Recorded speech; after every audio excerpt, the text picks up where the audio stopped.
If nothing pushes light through empty space, why does every photon travel at exactly the same speed? Tonight, we'll follow that question from Maxwell's equations and Einstein's spacetime to the quantum nature of the photon, uncovering what 299,792,458 meters per second truly means. If you enjoy calm journeys through science, like the video and subscribe to Sleepy Space. Before we begin, where are you watching from tonight? Imagine a single atom resting in the thin outer atmosphere of a distant star, surrounded by darkness so wide that the nearest world is little more than a pale point across the night. And imagine that this atom releases one photon into the vacuum. At what moment does the photon acquire its speed? What pushes it forward? And how long does it take to accelerate from stillness to 299,792,458 meters per second? The most direct answer is also the one that asks us to leave ordinary mechanical intuition behind. A freely propagating photon does not begin at rest, does not pass through a sequence of intermediate speeds, and does not have to be accelerated until it reaches the speed of light. It is created as an excitation of the electromagnetic field whose allowed motion in vacuum already belongs to the massless structure of relativity, and within that structure, its propagation speed is c from the first physically meaningful moment at which it can be described as a free photon. This is difficult to picture because nearly every moving thing in human experience behaves differently. A stone may lie quietly on the ground before a hand lifts it. A spacecraft may drift slowly before its engines ignite, and an electron with mass may be accelerated through a succession of velocities by an electric field. In each case, there is a valid rest frame, a viewpoint moving alongside the object from which the object is momentarily motionless. A photon has no such frame. There is no physically valid, inertial observer who can travel beside a photon and see it waiting in place, because the Lorentz transformation required to reach that frame becomes singular at c. The absence of a photon rest frame is not a limitation of our spacecraft or our technology. It is part of the mathematical organization of motion in relativistic spacetime. To understand why, it helps to begin with the energy-momentum relation, E squared equals P squared C squared plus M squared C to the fourth power. For an object with non-zero rest mass m, the second term remains present, and the object can possess energy even when its momentum is zero. It can therefore exist at rest, be pushed, gain momentum, and approach c without reaching it, since the required energy grows without bound as its speed approaches the invariant limit. For a photon in the standard model, the rest mass is zero, so the relation reduces to E equals Pc. The corresponding dispersion relation is linear, and for a localized electromagnetic wave packet, the group velocity is given by dE over dP, which yields c.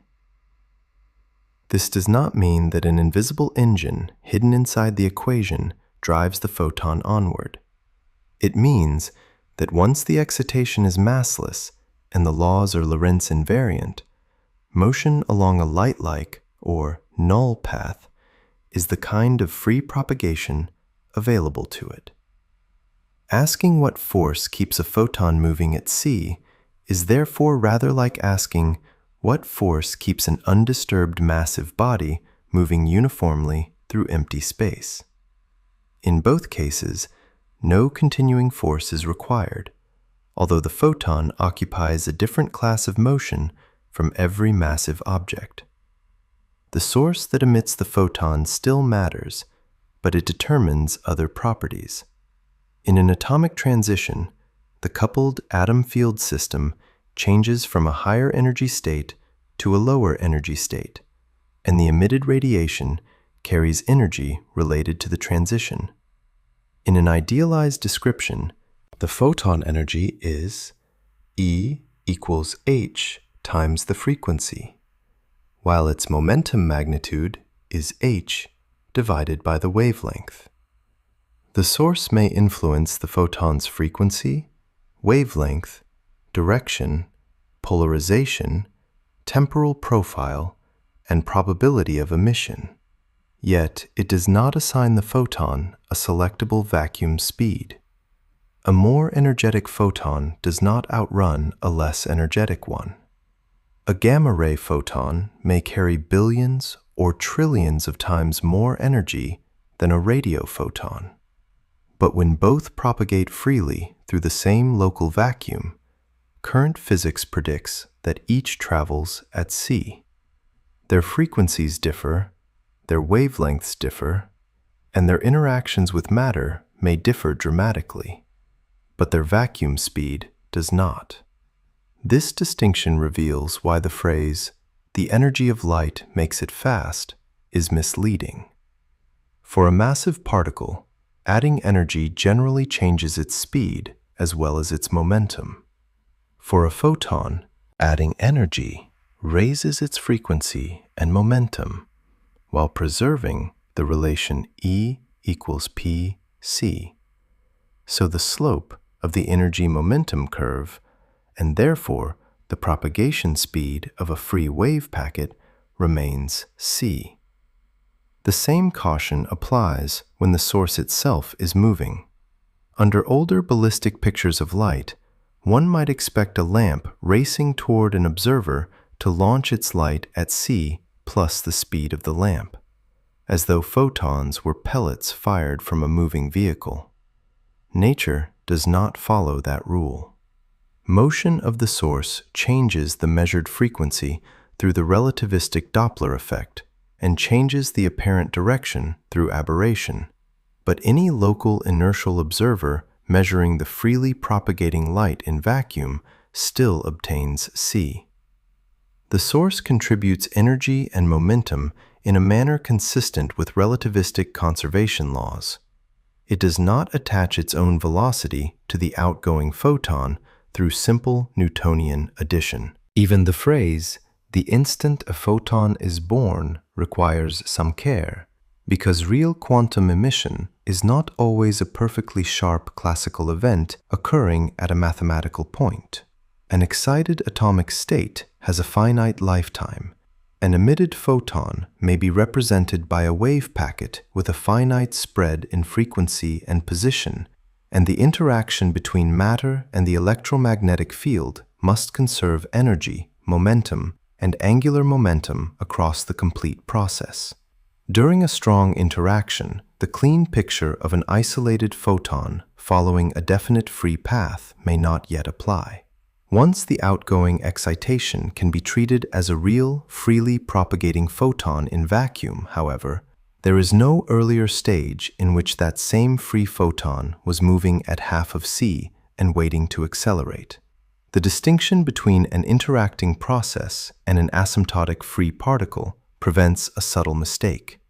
Physics does not require every named object in a calculation to possess a continuous classical biography extending backward through its creation. A photon is not a tiny luminous bead that already existed inside the atom, sat motionless, and was suddenly kicked into space. It is a quantized excitation produced through the interaction of charged matter with the electromagnetic field.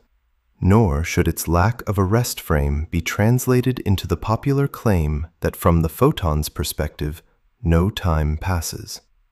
Along a null path, the spacetime interval is zero, and the proper time used by massive clocks is also zero. But a photon cannot carry an ordinary inertial clock or define a legitimate rest frame perspective. Saying that the photon experiences the entire journey instantaneously gives a vivid image, yet it assigns an observer's viewpoint where relativity supplies none. The safer and deeper statement is that emission and absorption events connected by an ideal light ray have zero proper time separation along that null trajectory, while observers with physical clocks may measure years, centuries, or billions of years between them. Gravity and material media will later complicate the global journey, but they do not restore a hidden period of acceleration at the beginning.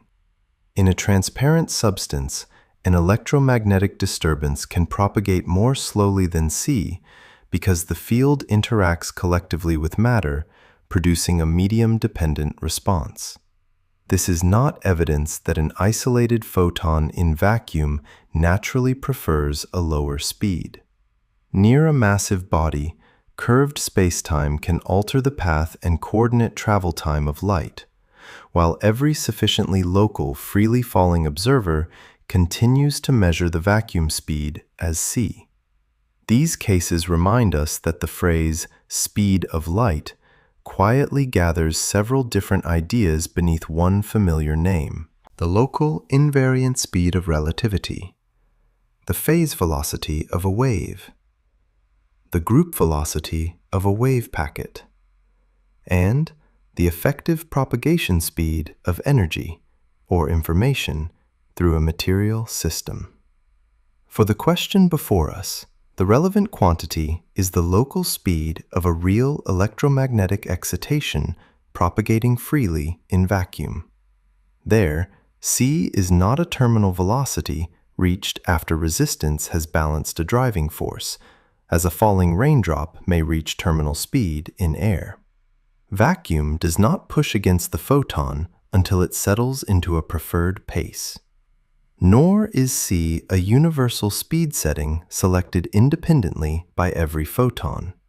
It appears in the underlying relation between space and time, and a massless excitation follows the null structure defined by that relation. The photon's zero rest mass and the geometry of relativity are therefore not two unrelated facts placed side by side. Together, they tell us which kind of trajectory the photon can occupy. Experiments have not measured zero photon mass with infinite precision, because no experiment can establish an exact zero to unlimited accuracy. But observations place extraordinarily restrictive upper bounds on any possible photon mass, and the massless description remains consistent with the electromagnetic phenomena tested so far. If a non-zero photon mass were eventually established, electromagnetic fields would acquire modified behavior. The dispersion relation would change, and photons of different energies could in principle propagate through vacuum at slightly different speeds. Such possibilities can be expressed mathematically and tested, but they are not presently required by the evidence. The accepted description remains quieter and more elegant. The source creates an electromagnetic quantum with particular energy and momentum, and because that quantum is massless within a Lorentz invariant spacetime, it does not need to be urged towards c. It simply emerges into the only class of free motion available to it. And so, the original image of a photon receiving an enormous initial shove begins to dissolve. Nothing launches it through a ladder of rising speeds, nothing continuously fuels its passage across the dark, and nothing inside the vacuum acts as a cosmic accelerator. The more precise mystery lies deeper than any push. If c is already written into the permitted motion of the electromagnetic field, then where did that invariant speed enter the laws of nature in the first place? And why does the number we attach to it take the exact value that appears on our instruments? The number 299,792,458 looks almost too precise to belong to nature.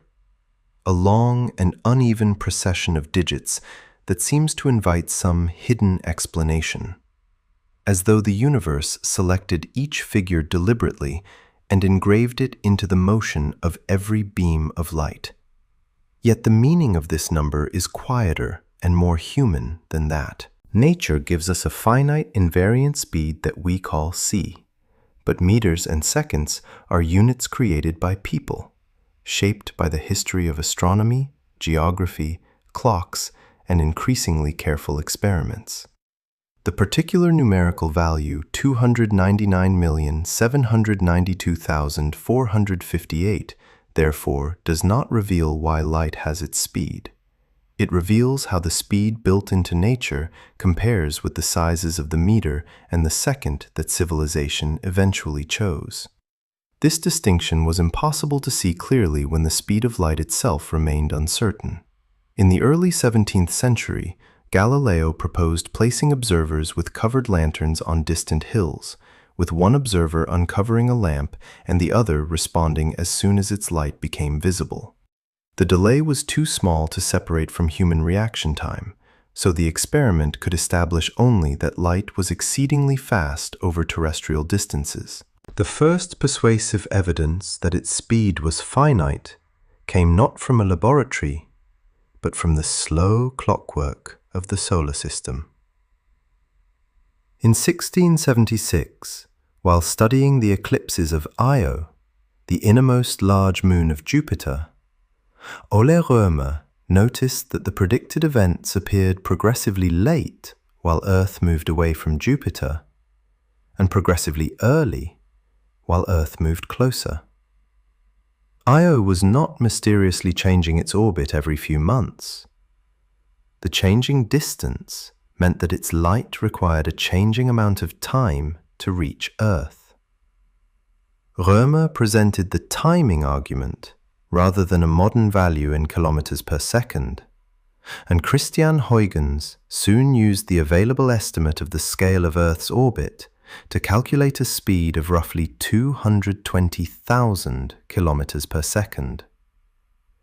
The result was far from today's value because the astronomical distances were still poorly known. Yet the conceptual step was immense. Light no longer appeared to cross the heavens instantaneously. In 1728, James Bradley found another celestial clock in the annual aberration of starlight, a small apparent shift in stellar positions caused by Earth's orbital motion combined with the finite travel speed of light. The aberration angle provided a ratio between Earth's orbital speed and c, producing a value much closer to the modern one. By the 19th century, the question descended from planetary distances into rooms, mirrors, gears, and rapidly moving apparatus. In 1849, Hippolyte Fizeau sent light through the gaps of a rotating toothed wheel toward a distant mirror. At certain wheel speeds, a returning beam that had passed through one gap was blocked by the next tooth, allowing the round-trip travel time to be inferred from the wheel's rotation. His result was about 313,000 kilometers per second. Léon Foucault replaced the toothed wheel with a rotating mirror and shortened the required path, obtaining a value near 298,000 kilometers per second in 1862, while also demonstrating that light travels more slowly in water than in air, an observation that helped settle an old dispute over competing theories of light. Albert Michelson refined rotating mirror methods across increasingly long baselines, turning the measurement of c into one of the great precision projects of experimental physics. Each improvement removed another layer of uncertainty from the apparatus, but the reported number could be no more reliable than the rulers and clocks used to express it. That is the key hidden inside all measurements of speed, a A speed is not observed as a naked number. It is a ratio of a measured distance to a measured duration, and both parts require standards. The meter began as an ambitious attempt to base length on Earth itself. In the revolutionary France of the late 18th century, it was intended to equal 1/10,000,000th of the distance from the equator to the North Pole along a meridian through Paris. The survey contained unavoidable errors, and Earth was not a perfectly smooth sphere. So the practical meter soon became associated with physical metal standards rather than a continually repeated planetary survey. A platinum bar represented the unit in 1799, and the international prototype adopted in 1889 used a platinum iridium bar with engraved lines whose separation defined 1 meter under specified conditions. This was an extraordinary achievement for its time, but a metal object could be damaged, contaminated, thermally expanded, or compared only through elaborate chains of calibration. Time followed an equally revealing path. The second was historically connected to Earth's rotation as 1/86,400th of a mean solar day. But Earth is not a perfect clock. Tides, changes in the atmosphere, movement within the planet, and long-term transfer of angular momentum between Earth and the Moon cause small irregularities in rotation. During the 20th century, astronomers adopted an ephemeris second based on Earth's orbital motion, and in 1967, the second was redefined using an atomic transition. The duration of 9,192,631,770 periods of radiation associated with the unperturbed ground state hyperfine transition of cesium-133. Atomic clocks transform time from something read primarily in the motion of the sky into something reproducible through the stable quantum structure of matter. Length underwent a similar transition. In 1960, the meter was defined through a specified number of wavelengths of radiation from krypton-86, replacing the international metal bar with an optical standard.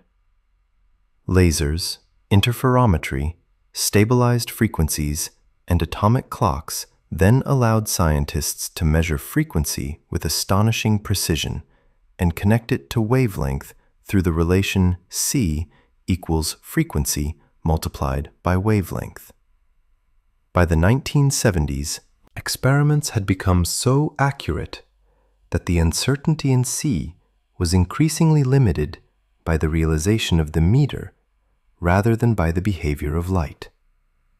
In 1975, the international metrology community recommended the value 299,792,458 meters per second, with a small experimental uncertainty still attached under the existing length definition. In 1983, the relationship was reversed. Instead of using the meter and second to continue measuring C, the 17th General Conference on Weights and Measures fixed the numerical value of C at exactly 299,792,458 when expressed in meters per second, and defined the meter from it. In present SI language, the meter is defined by taking that numerical value of the speed of light in vacuum to be exact, while the second is defined through the cesium frequency.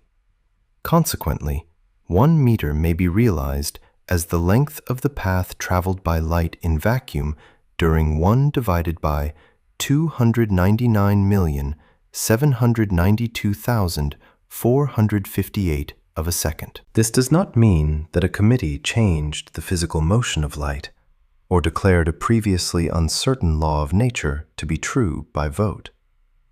Decades of measurements had already shown that C was extraordinarily stable and that relativity provided a highly successful framework for treating it as invariant.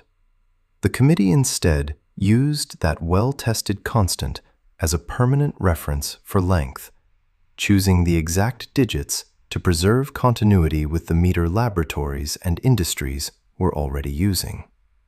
Had they rounded the value to 300 million meters per second while keeping the second unchanged, the newly defined meter would have differed enough from the old meter to disturb existing measurements, engineering standards, and scientific records.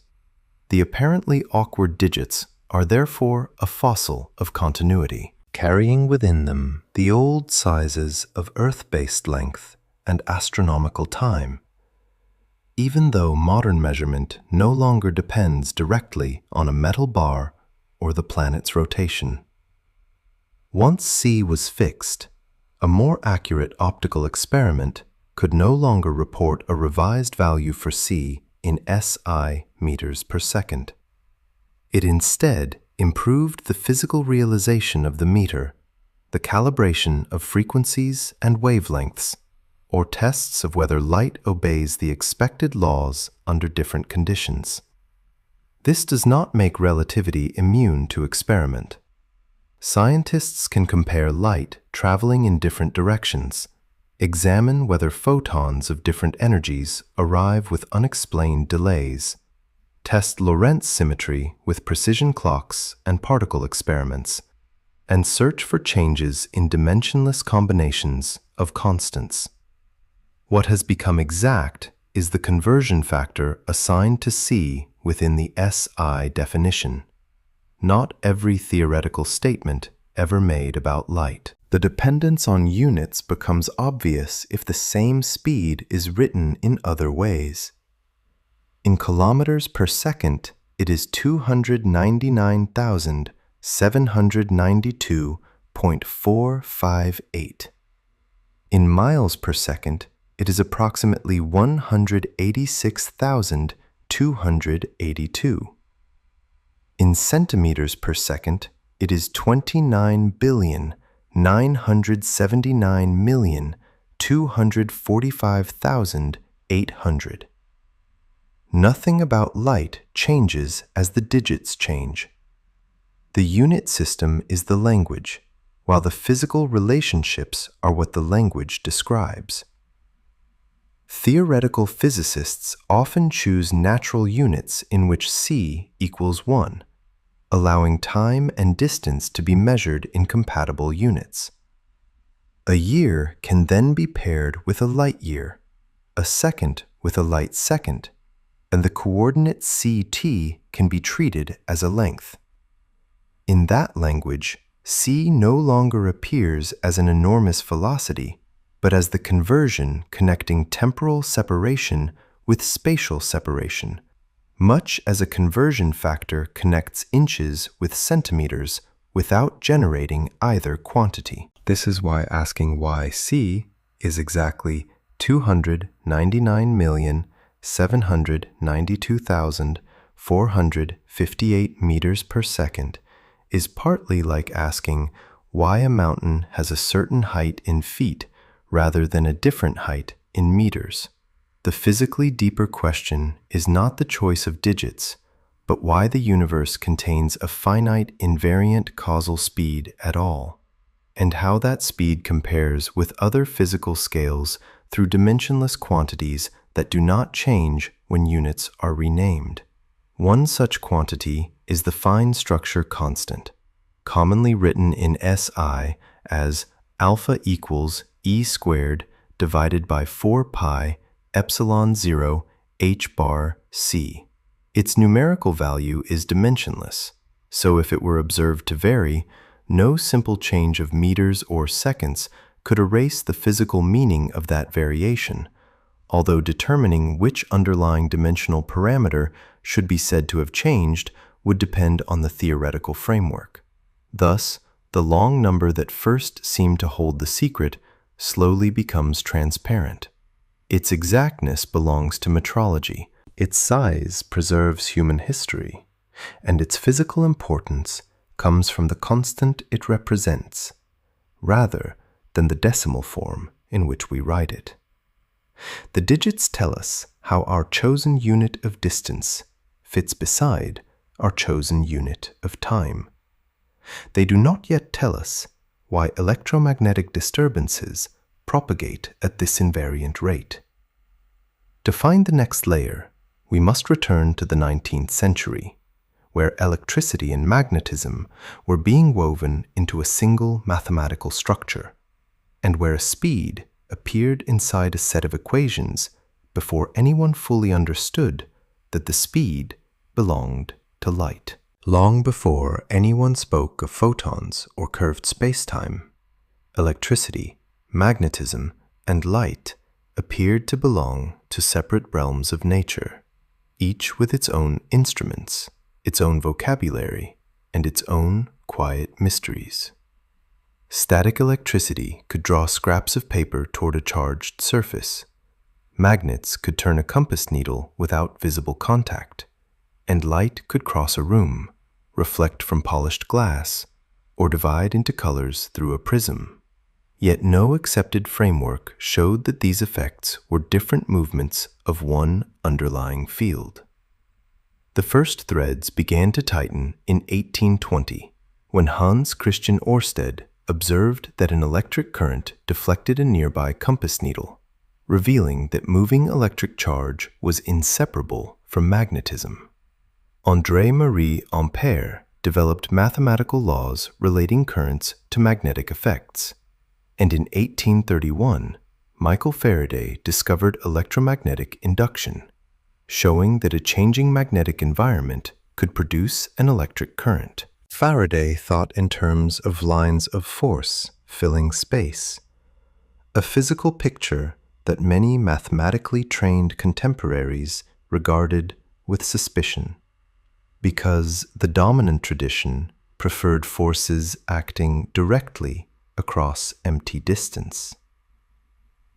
James Clerk Maxwell took Faraday's field picture seriously and gave it a mathematical architecture, gradually unifying experimental laws that had previously stood beside one another without revealing their common depth.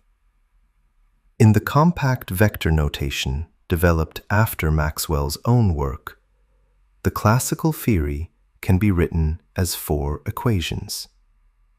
Gauss's law for electricity states that the divergence of the electric field E equals the charge density ρ divided by the vacuum permittivity epsilon 0, expressing how electric charge acts as a source or sink of electric field.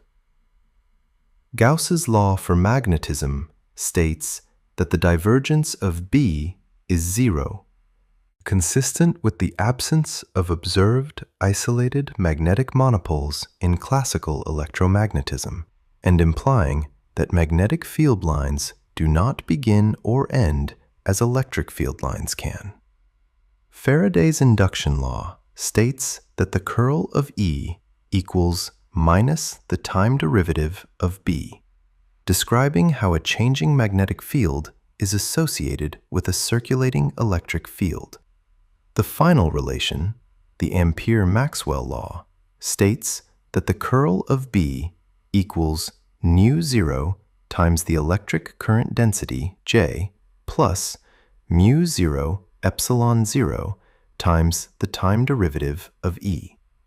That last term, involving a changing electric field, is where the hidden speed begins to appear. Ampere's earlier law connected magnetic circulation to conduction current, which works elegantly for steady currents, but becomes incomplete when charge accumulates or disappears from a region. Imagine a capacitor being charged by 2 wires. Conduction current flows toward one metal plate and away from the other, yet no ordinary charge crosses the insulating gap between them. If one draws a surface cutting through the wire, Ampere's original law counts a current. If one draws another surface stretched between the capacitor plates but bounded by the same loop, it finds no conduction current at all. A physical law cannot depend on which imaginary surface the mathematician happens to choose. Maxwell recognized that the growing electric field between the plates must contribute to the magnetic field in a way mathematically analogous to current. He called this contribution displacement current, although it need not involve charges physically traveling across the gap. In modern notation, its density is epsilon 0 times the rate of change of the electric field. This addition restored consistency with conservation of charge, but it also did something far more profound. It allowed the electromagnetic field to possess self-propagating disturbances even where there were no charges and no currents. To see the structure, one moves into an ideal vacuum region where ρ equals 0 and J equals 0. Maxwell's equations then say that the divergence of E and B vanishes, while the curl of E is linked to the changing B and the curl of B is linked to the changing E. Taking the curl of Faraday's law and substituting the vacuum Ampere-Maxwell law produces a second-order equation for the electric field. Using the vector identity that the curl of E equals the gradient of its divergence minus the Laplacian of E, and remembering that the divergence is 0 in this source-free region, the result becomes the Laplacian of E minus mu0 epsilon 0 times its second derivative with respect to time equals 0. Repeating the operation gives the same form for B. These are wave equations, and comparison with the general equation for a wave moving at speed v shows that v squared equals 1 divided by mu0 epsilon 0, or v equals 1 divided by the square root of their product. No assumption about visible light was inserted into this derivation. A speed emerged solely from the coefficients connecting electric and magnetic phenomena. During Maxwell's era, electromagnetic quantities could be expressed in different systems of units, and the ratio between electrostatic and electromagnetic units carried the dimensions of velocity. In 1856, Wilhelm Weber and Rudolf Kohlrausch had experimentally measured this ratio and obtained a value near 3.1 times 10 to the 8th meters per second, surprisingly close to the measured speed of light. Maxwell understood the implication. In his work of the early 1860s, and more explicitly in his 1865 paper on the electromagnetic field, he argued that the agreement provided strong reason to conclude that light itself was an electromagnetic disturbance propagating through the field according to electromagnetic laws. Visible light was no longer an isolated substance of vision. It became one narrow range within a family of possible electromagnetic waves. The equations did not restrict those waves to the frequencies detected by the human eye, and in the late 1880s, Heinrich Hertz generated and detected radio waves in the laboratory, observing reflection, refraction, interference, and polarization in forms analogous to light. The spectrum later expanded conceptually to include radio, microwave, infrared, visible, ultraviolet, X-ray, and gamma radiation, distinguished by frequency and wavelength rather than by different fundamental mechanisms. In an ideal plane electromagnetic wave traveling through vacuum, E and B oscillate perpendicular to one another and perpendicular to the direction of propagation. Their magnitudes satisfy E equals CB, and the direction of energy flow is described by the Poynting vector S equals E cross B divided by mu0. This provides a cleaner picture than the common claim that the electric field creates a magnetic field, which then creates another electric field. each taking turns pushing the wave forward. That image can be useful at an introductory level, but it easily becomes mechanical in the wrong way.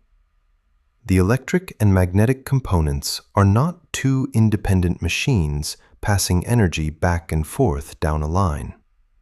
They are interdependent aspects of a single electromagnetic field, satisfying a coupled system of differential equations, and the traveling wave is a complete solution of that system. Its energy and momentum are carried by the field configuration, while the rate at which the configuration propagates follows from the differential structure of the laws. The wave does not need to consume energy merely to continue traveling through empty space, just as uniform motion does not require a continuous force in inertial mechanics. Energy may spread over a larger area, be absorbed by matter, or exchange momentum with charged particles. But free propagation itself is not a process of overcoming vacuum resistance. It is tempting at this point to declare that epsilon zero and mu zero are the two properties of empty space that manufacture the speed of light, as though vacuum were a transparent material whose electric softness and magnetic stiffness combine to determine how quickly a vibration can pass through it. Historically, this interpretation seemed natural. Sound waves move through air, water waves move through water, and elastic waves move through solids, so 19th century physicists often assumed that electromagnetic waves must vibrate through a luminiferous ether. Maxwell himself explored mechanical analogies involving vortices and stresses to make field behavior imaginable. Those models helped guide thought, but the enduring content lay in the equations rather than in the invisible machinery used to picture them. No experimentally established mechanical ether is required by modern electromagnetism, and epsilon zero and mu zero should not be treated too literally as material constants of a substance filling space. Their numerical values depend on the system of units, and in the modern SI, their metrological status has changed. The speed c is fixed exactly, while mu zero is no longer assigned its former exact numerical value after the 2019 SI revision. It is connected through measured quantities such as the fine structure constant. The relation c squared equals 1 divided by mu zero epsilon zero remains built into the electromagnetic framework, but reading it as a one-way causal explanation can be misleading.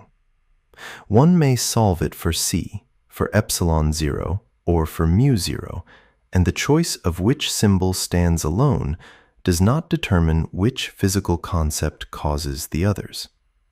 A more invariant formulation can absorb these constants into definitions of fields and units, making the numerical coefficients look different while preserving the same observable predictions. What Maxwell genuinely revealed was not that two mysterious vacuum substances push light to a selected speed, but that electric and magnetic fields obey local dynamical laws whose source-free disturbances possess a characteristic propagation speed, and that this speed coincides with the speed of light.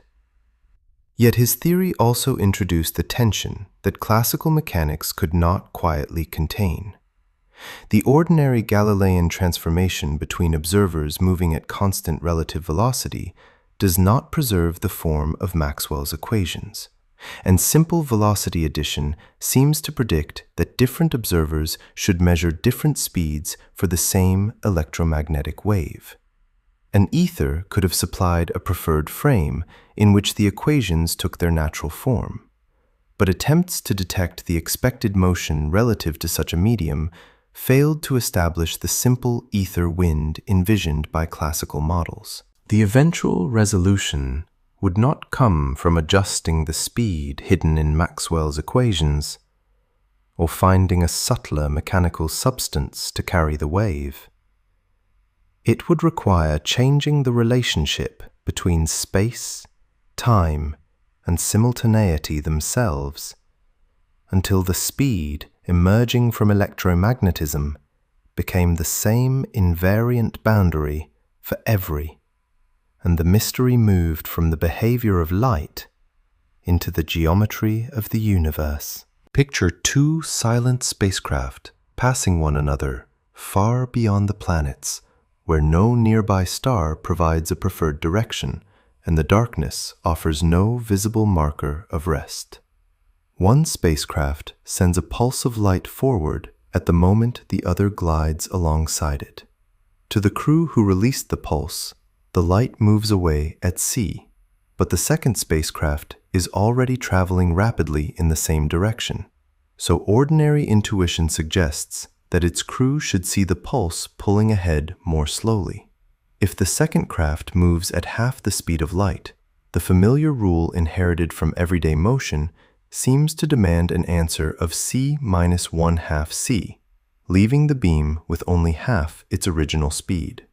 Yet when the second crew performs a local measurement with properly constructed clocks and rulers, they also obtain c.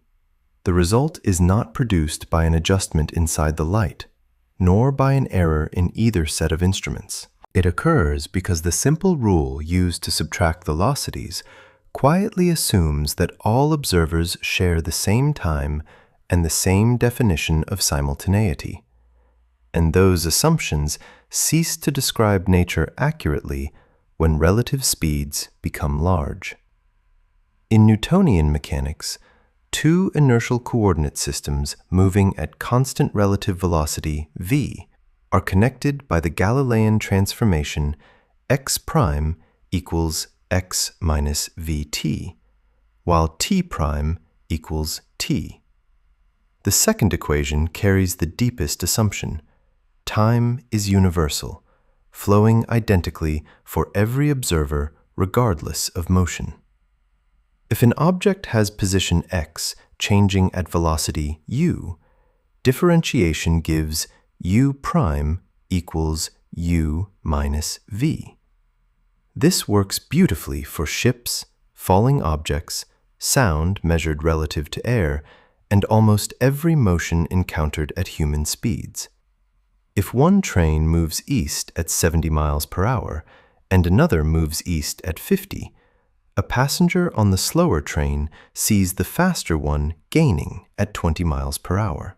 The approximation succeeds because both speeds are negligibly small compared with c, hiding corrections that would be far below ordinary detection. Maxwell's electromagnetic equations disturbed this calm classical picture because their vacuum wave solutions contain a definite speed, 1 divided by the square root of mu0 epsilon 0, without naming an observer who alone is entitled to measure it. Applying a Galilean transformation changes the form of those equations and appears to produce different electromagnetic laws for observers in different states of uniform motion. 19th century physicists often resolved this tension by proposing that Maxwell's equations held most naturally in the rest frame of a luminiferous ether, with observers moving through that medium expected to measure an ether wind. The 1887 Michelson-Morley experiment compared light travel along perpendicular arms of an interferometer as Earth moved through its orbit, and did not find the shift predicted by a simple stationary ether model. That single experiment did not, by itself, logically eliminate every possible ether theory, and increasingly elaborate models could be built to accommodate a null result. George Fitzgerald and Hendrik Lorentz proposed that objects moving through the ether might contract along the direction of motion, while Lorentz developed transformations involving both space and a time-like coordinate that preserved the form of electromagnetic equations. Henri Poincaré clarified the group properties of these transformations and emphasized a principle of relativity. The mathematical pieces were gathering before 1905, but Einstein's decisive move was to stop treating the transformation as a disguise concealing an unreachable absolute time. Instead, he began with physical procedures for assigning times and positions to events. To say that two distant events occur simultaneously, observers must synchronize separated clocks, and synchronization requires signals. Einstein described a procedure using light sent between clocks, assuming equal travel behavior in opposite directions within an inertial frame. Once time is defined operationally, rather than imagined as a universal river behind every measurement, observers in relative motion need not agree about which separated events happen at the same moment. This relativity of simultaneity is the quiet hinge on which the apparent paradox turns. A speed is distance divided by time. So if different observers disagree in a coordinated way about spatial separation and elapsed time, they can agree on the same light speed without agreeing on either ingredient separately. Einstein organized the theory around two principles. The laws of physics take the same form in every inertial frame, and light in vacuum propagates with the same speed c for every inertial observer, independent of the motion of its source. Under ordinary assumptions of spatial and temporal homogeneity, isotropy, and linear transformations between inertial frames, these principles lead not to the Galilean transformation, but to the Lorentz transformation. For motion along the x direction, it can be written as x prime equals gamma times x minus vt, and t prime equals gamma times t minus vx divided by c squared, where gamma equals 1 divided by the square root of 1 minus v squared over c squared. The spatial transformation resembles the Galilean form multiplied by gamma, but the temporal transformation contains the revolutionary term minus vx over c squared. The time assigned to an event in the moving frame depends partly on where the event occurs in the original frame. Time and space are no longer independent stages on which motion unfolds. They mix under changes of inertial perspective. Now consider a light pulse satisfying x equals ct in the first frame. Substitution into the Lorentz transformation gives x prime equals gamma times c minus v times t, while t prime equals gamma times 1 minus v over c times t. Multiplying the latter by c produces exactly the former, so x prime equals c t prime. The pulse, therefore, has speed x prime divided by t prime equal to c in the second frame as well. Nothing has been added to or removed from the beam. The coordinates have changed according to a geometry that leaves null motion invariant. This same structure produces the relativistic velocity transformation. If an object moves at speed u in one frame, an observer moving at v in the same direction measures u prime equals u minus v divided by 1 minus uv over c squared. At low velocities, the product uv divided by c squared is tiny. The denominator is nearly 1, and the classical subtraction rule returns as an excellent approximation. When u equals c, however, the numerator becomes c minus v, while the denominator becomes 1 minus v over c. Dividing them gives C exactly. The invariance is not an extra correction placed on top of the formula, but the reason the formula has that form. Suppose the second spacecraft travels at 0.8 C, and the first sends a laser pulse after it. Classical subtraction predicts that the light should gain on the craft at only 0.2 C. In the first craft's coordinates, the changing distance between the spacecraft and the pulse can indeed grow at 0.2 C at equal times defined in that frame. But this coordinate comparison is not the same measurement as the second crew determining the beam's local speed with their own synchronized clocks and rulers. Their meter sticks, clock rates, and planes of simultaneity relate to the first frame through the Lorentz transformation, and their result is C. The distinction is subtle because the phrase, "How fast is the beam gaining?" can refer to different pairs of events selected as simultaneous by different observers. Once those events are specified consistently, the contradiction disappears.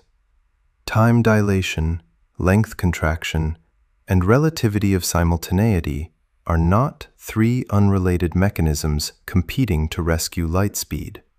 They are projections of a single spacetime transformation. A moving clock accumulates less proper time between meetings with another world line. A moving object has a shorter length when its endpoints are recorded simultaneously in the observer's frame, and distant clocks synchronized in one frame are generally not synchronized in another. None of these effects depends on light physically forcing clocks to slow down. Light is used to reveal and measure the structure, while unstable particles, atomic clocks, particle accelerators, and other systems obey the same relativistic timing even when no visible beam is central to the experiment. Another elegant way to see why ordinary addition fails is to replace velocity with rapidity. For motion along one line, velocity can be written as v equals c times the hyperbolic tangent of a quantity phi. Rapidities add directly between successive boosts, while the hyperbolic tangent always remains between -1 and 1 for finite phi.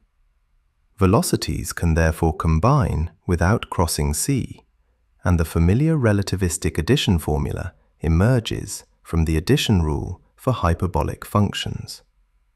This mathematical form hints that boosts in spacetime behave more like rotations in a geometry with a different signature than like simple shifts across an absolute background. Motion of the source or receiver still changes observable properties of the wave. A receiver moving toward the beam detects a higher frequency and shorter wavelength, while one moving away detects a lower frequency and longer wavelength through the relativistic Doppler effect. The measured photon energy changes because energy and momentum are frame-dependent, even though the locally measured vacuum speed remains c. Direction can also change through relativistic aberration, causing radiation to appear concentrated toward the direction of motion at high speeds. Nature preserves the invariant speed not by preserving every property of light, but by allowing frequency, wavelength, direction, energy, distance, and elapsed time to transform together. Modern experiments test this framework through far more than a single 19th century interferometer. Kennedy-Thorndike-type experiments examine possible dependence on laboratory velocity. Ives-Stilwell-type measurements test relativistic Doppler shifts and time dilation. Precision resonators search for directional variations. Atomic clocks compare elapsed times along different trajectories, and accelerator physics routinely confirms the energy-momentum relations of particles moving extremely close to c. Broader theories allowing small violations or deformations of Lorentz symmetry remain legitimate subjects of research, especially in attempts to connect gravity with quantum physics. But no reproducible evidence currently requires a departure from local Lorentz invariance. The answer to why we cannot simply add a spacecraft's speed to the speed of light is therefore not that arithmetic fails, but that the arithmetic of velocities belongs to the geometry being used. Galilean addition belongs to a world with absolute time and no invariant finite speed. Lorentzian addition belongs to the spacetime our best tested theories describe. As the two spacecraft drift farther apart and the pulse continues through the darkness, both crews preserve the same c because they divide space and time differently while agreeing on something deeper than either alone. What began as a peculiar rule about light has now become evidence that c is not merely the speed of one kind of wave, but the boundary woven into the causal structure of spacetime itself. If every lamp in the universe were extinguished, every star cooled into darkness, and not a single photon remained in flight, the constant c would not simply vanish from the laws of physics, because its deepest role is not to describe a particular substance called light, but to define how space, time, motion, and causal influence fit together. Light revealed this constant to us with extraordinary clarity, which is why history gave it the familiar name, the speed of light.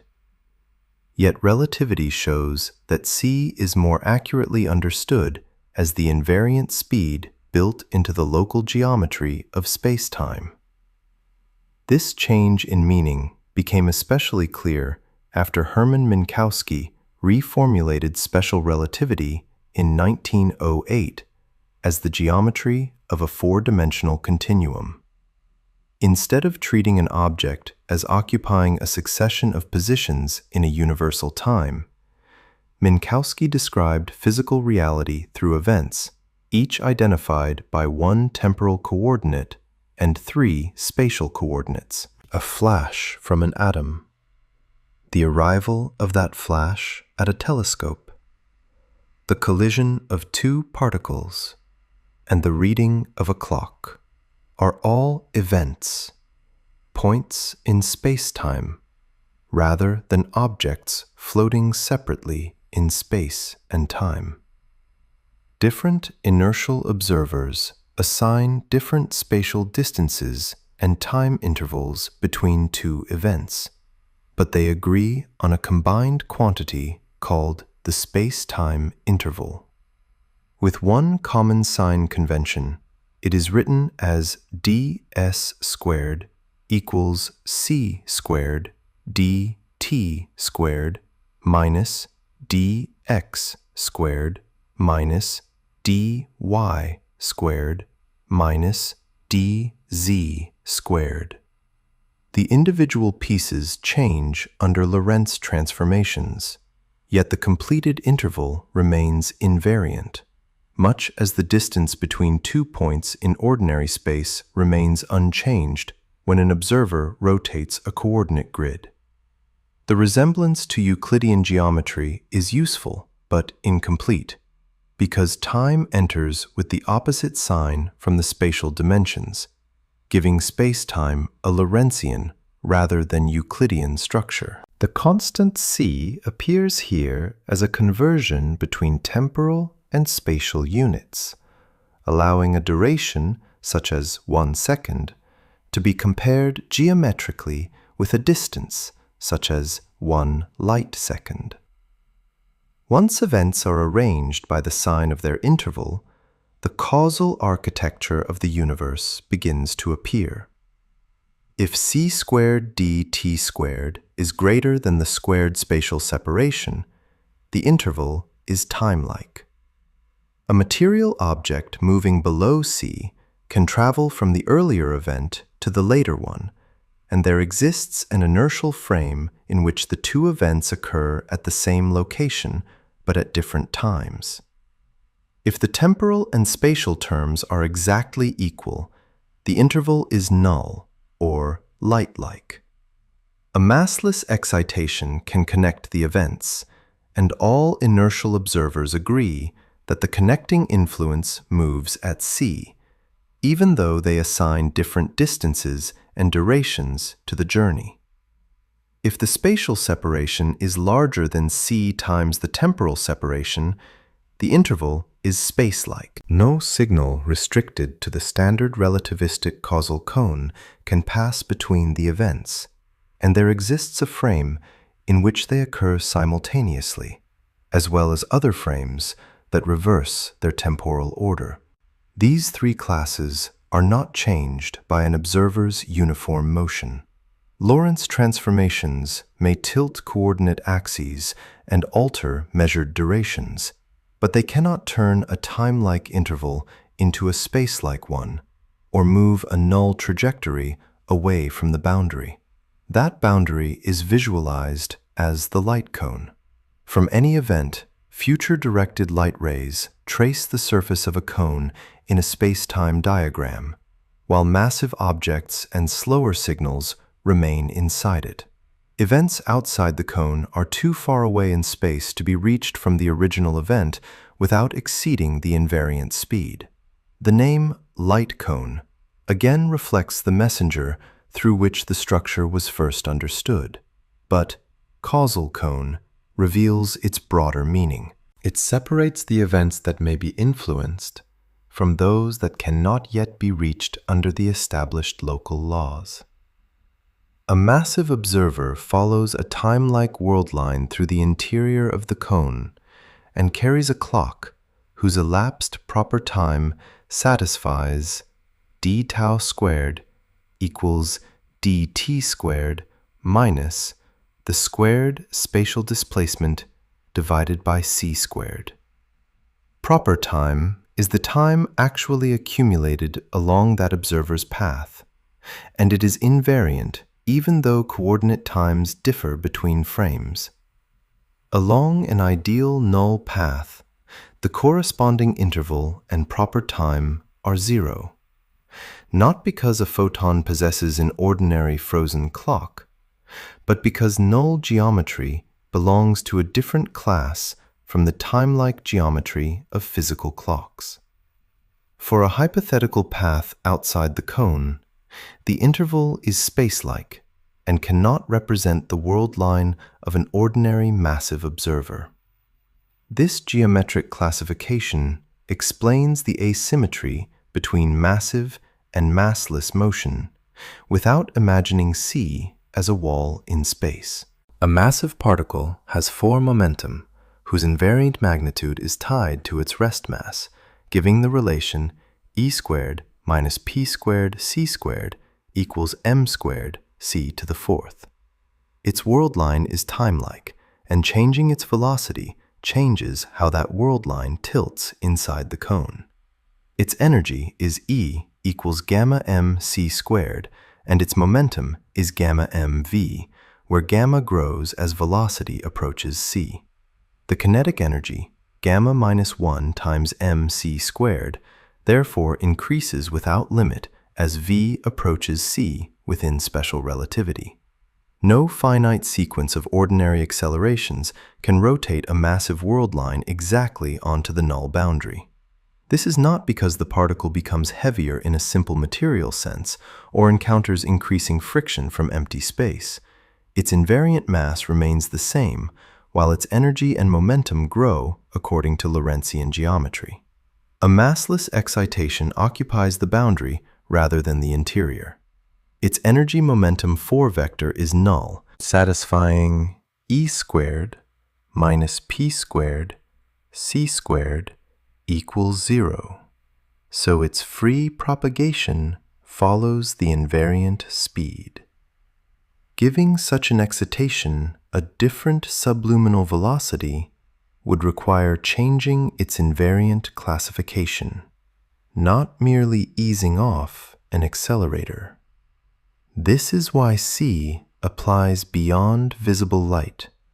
In a Lorentz invariant field theory, any freely propagating massless mode with the standard relativistic dispersion relation follows null characteristics locally. Gravitational waves in general relativity are ripples in space-time geometry rather than electromagnetic radiation. Yet the theory predicts that they propagate along the same local null structure. The near-coincident observation of gravitational waves from the neutron-star merger GW170817 and electromagnetic radiation associated with the same event placed exceptionally tight constraints on any difference between their propagation speeds. Although uncertainty in the exact emission times requires careful modeling. Hypothetical gravitons. If a successful quantum theory of gravity describes them as massless, would also be expected to respect that null structure in the appropriate low-energy limit. Gluons are massless gauge bosons in quantum chromodynamics, but confinement prevents isolated gluons from crossing astronomical vacuum as freely detectable signals, showing that being massless in a theory does not guarantee that a particle can serve as a practical long-distance messenger. Neutrinos provide the opposite lesson. They were once treated as massless in early models, but oscillation experiments show that at least 2 neutrino mass eigenstates have non-zero mass, so neutrinos travel slightly below c even when their energies make the difference unimaginably small. The constant c is therefore not the speed of everything that seems nearly weightless. It is the invariant speed approached by massive particles at high energy and followed locally by standard massless modes. At a deeper mathematical level, C also appears in the characteristic surfaces of relativistic field equations. Hyperbolic differential equations, including the wave equation, allow initial data specified on a suitable surface to determine later behavior only within a domain of dependence. A disturbance introduced at one location cannot alter a solution arbitrarily far away at the same instant. Its influence propagates along or inside characteristic cones. This local structure turns C into a limit on the transport of controllable information, energy, and causal influence, not merely a record set by a fast object. Classical Newtonian gravity once described changes in gravitational influence as effectively instantaneous, but general relativity replaced that picture with dynamical spacetime curvature whose disturbances propagate causally. Quantum field theory likewise implements a principle known as microcausality. Appropriate observables at space-like separated events commute, preventing operations in one region from being used in the standard theory to transmit a controllable signal outside the light cone. Quantum entanglement produces correlations between distant measurements that can be stronger than classical expectations, but the no-signaling structure prevents either observer from choosing an outcome and using it alone to send a message faster than C. The correlations become visible only when ordinary causal communication later brings the measurement records together. Other apparent exceptions dissolve for related reasons. A phase pattern may move faster than C. A laser spot may sweep across a distant surface at a superluminal geometric rate, and the proper distance between sufficiently remote galaxies may increase faster than C in an expanding universe. Yet none of these effects carries a locally controllable influence through spacetime outside the causal cone. If genuine signals could move along space-like paths while exact Lorentz symmetry remained valid, some inertial frames would reverse the order of emission and reception, and combinations of such signals could threaten the ordinary distinction between cause and effect. Proposed theories with preferred frames, modified causal structures, or Lorentz violating terms can alter this conclusion mathematically, and they remain subjects of experimental tests rather than logical impossibilities.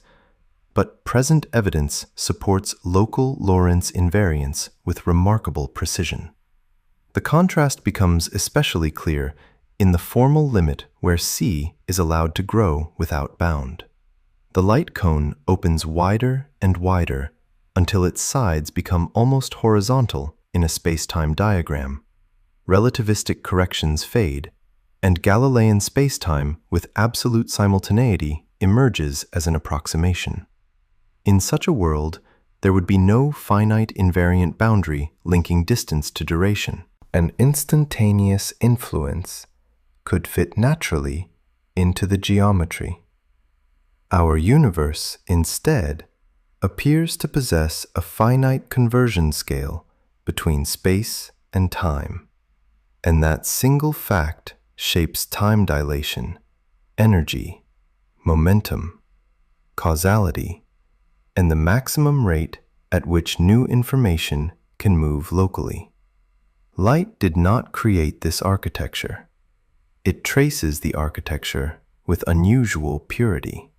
A photon follows the edge of the causal cone in the way a compass needle follows a magnetic field, revealing a structure that exists more deeply than the messenger used to observe it.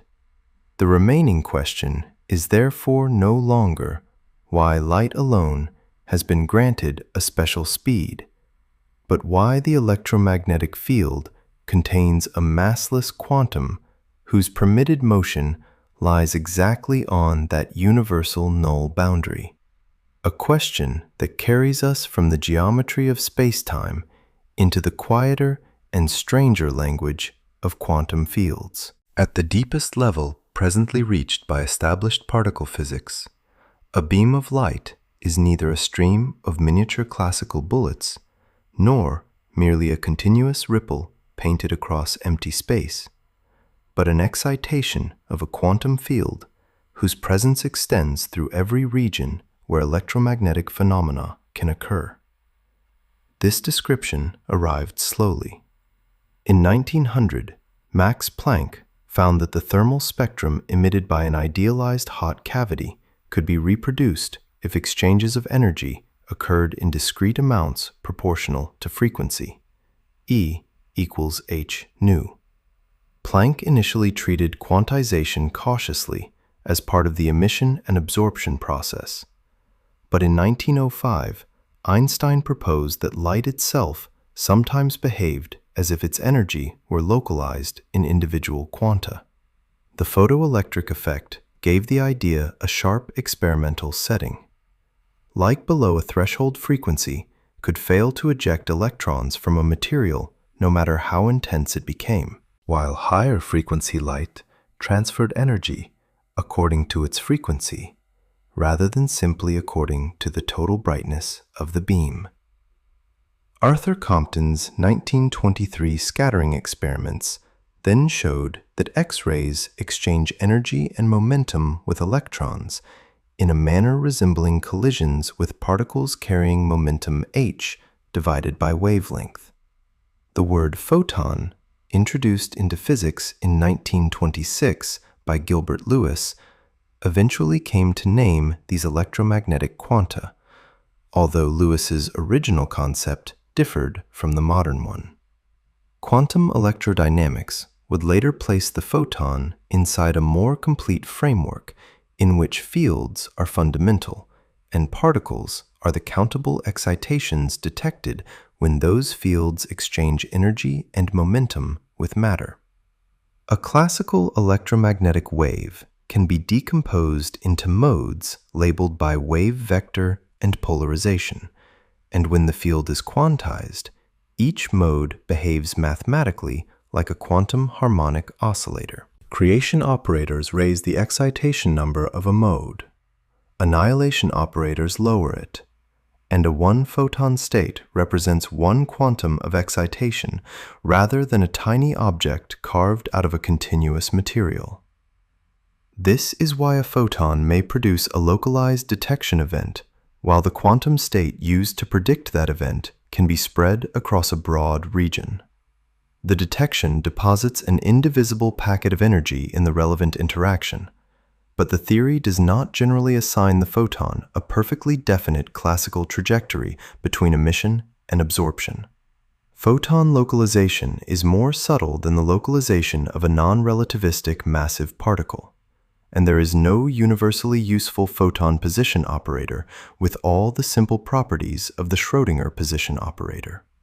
In practice, physicists describe finite pulses through wave packets, field correlation functions, and detection probabilities, allowing the radiation to be spatially concentrated without pretending it is a bead following a hidden Newtonian path. For a free photon mode in ordinary vacuum, energy and momentum take the forms E equals h bar omega and P equals h bar k, while the relativistic condition of zero invariant mass gives omega equals c times the magnitude of k. The resulting relation is linear, so a wave packet assembled from nearby wave numbers has group velocity d omega over dk equals c. This is the quantum field version of the answer we first encountered through relativity. The photon does not receive a push that raises it to the light speed. Its on-shell excitations satisfy a massless dispersion relation whose slope is c. The phrase on-shell means that the energy and momentum obey the physical relation appropriate to a freely propagating detectable particle. It separates real photons from mathematical terms that appear internally when interactions are calculated. Those internal contributions are often called virtual photons. But a virtual photon is not an observable photon secretly crossing space with a measurable speed. It may be off-shell, meaning that its energy and momentum do not obey E squared equals P squared C squared, and assigning it a classical path or travel velocity generally misreads the role it plays in perturbation theory. Static electric forces also should not be pictured as messages carried instantaneously by detectable virtual particles. Changes in electromagnetic fields propagate causally, while the apparently instantaneous Coulomb potential in some formulations reflects a choice of variables and gauge rather than a way to send information beyond the light cone.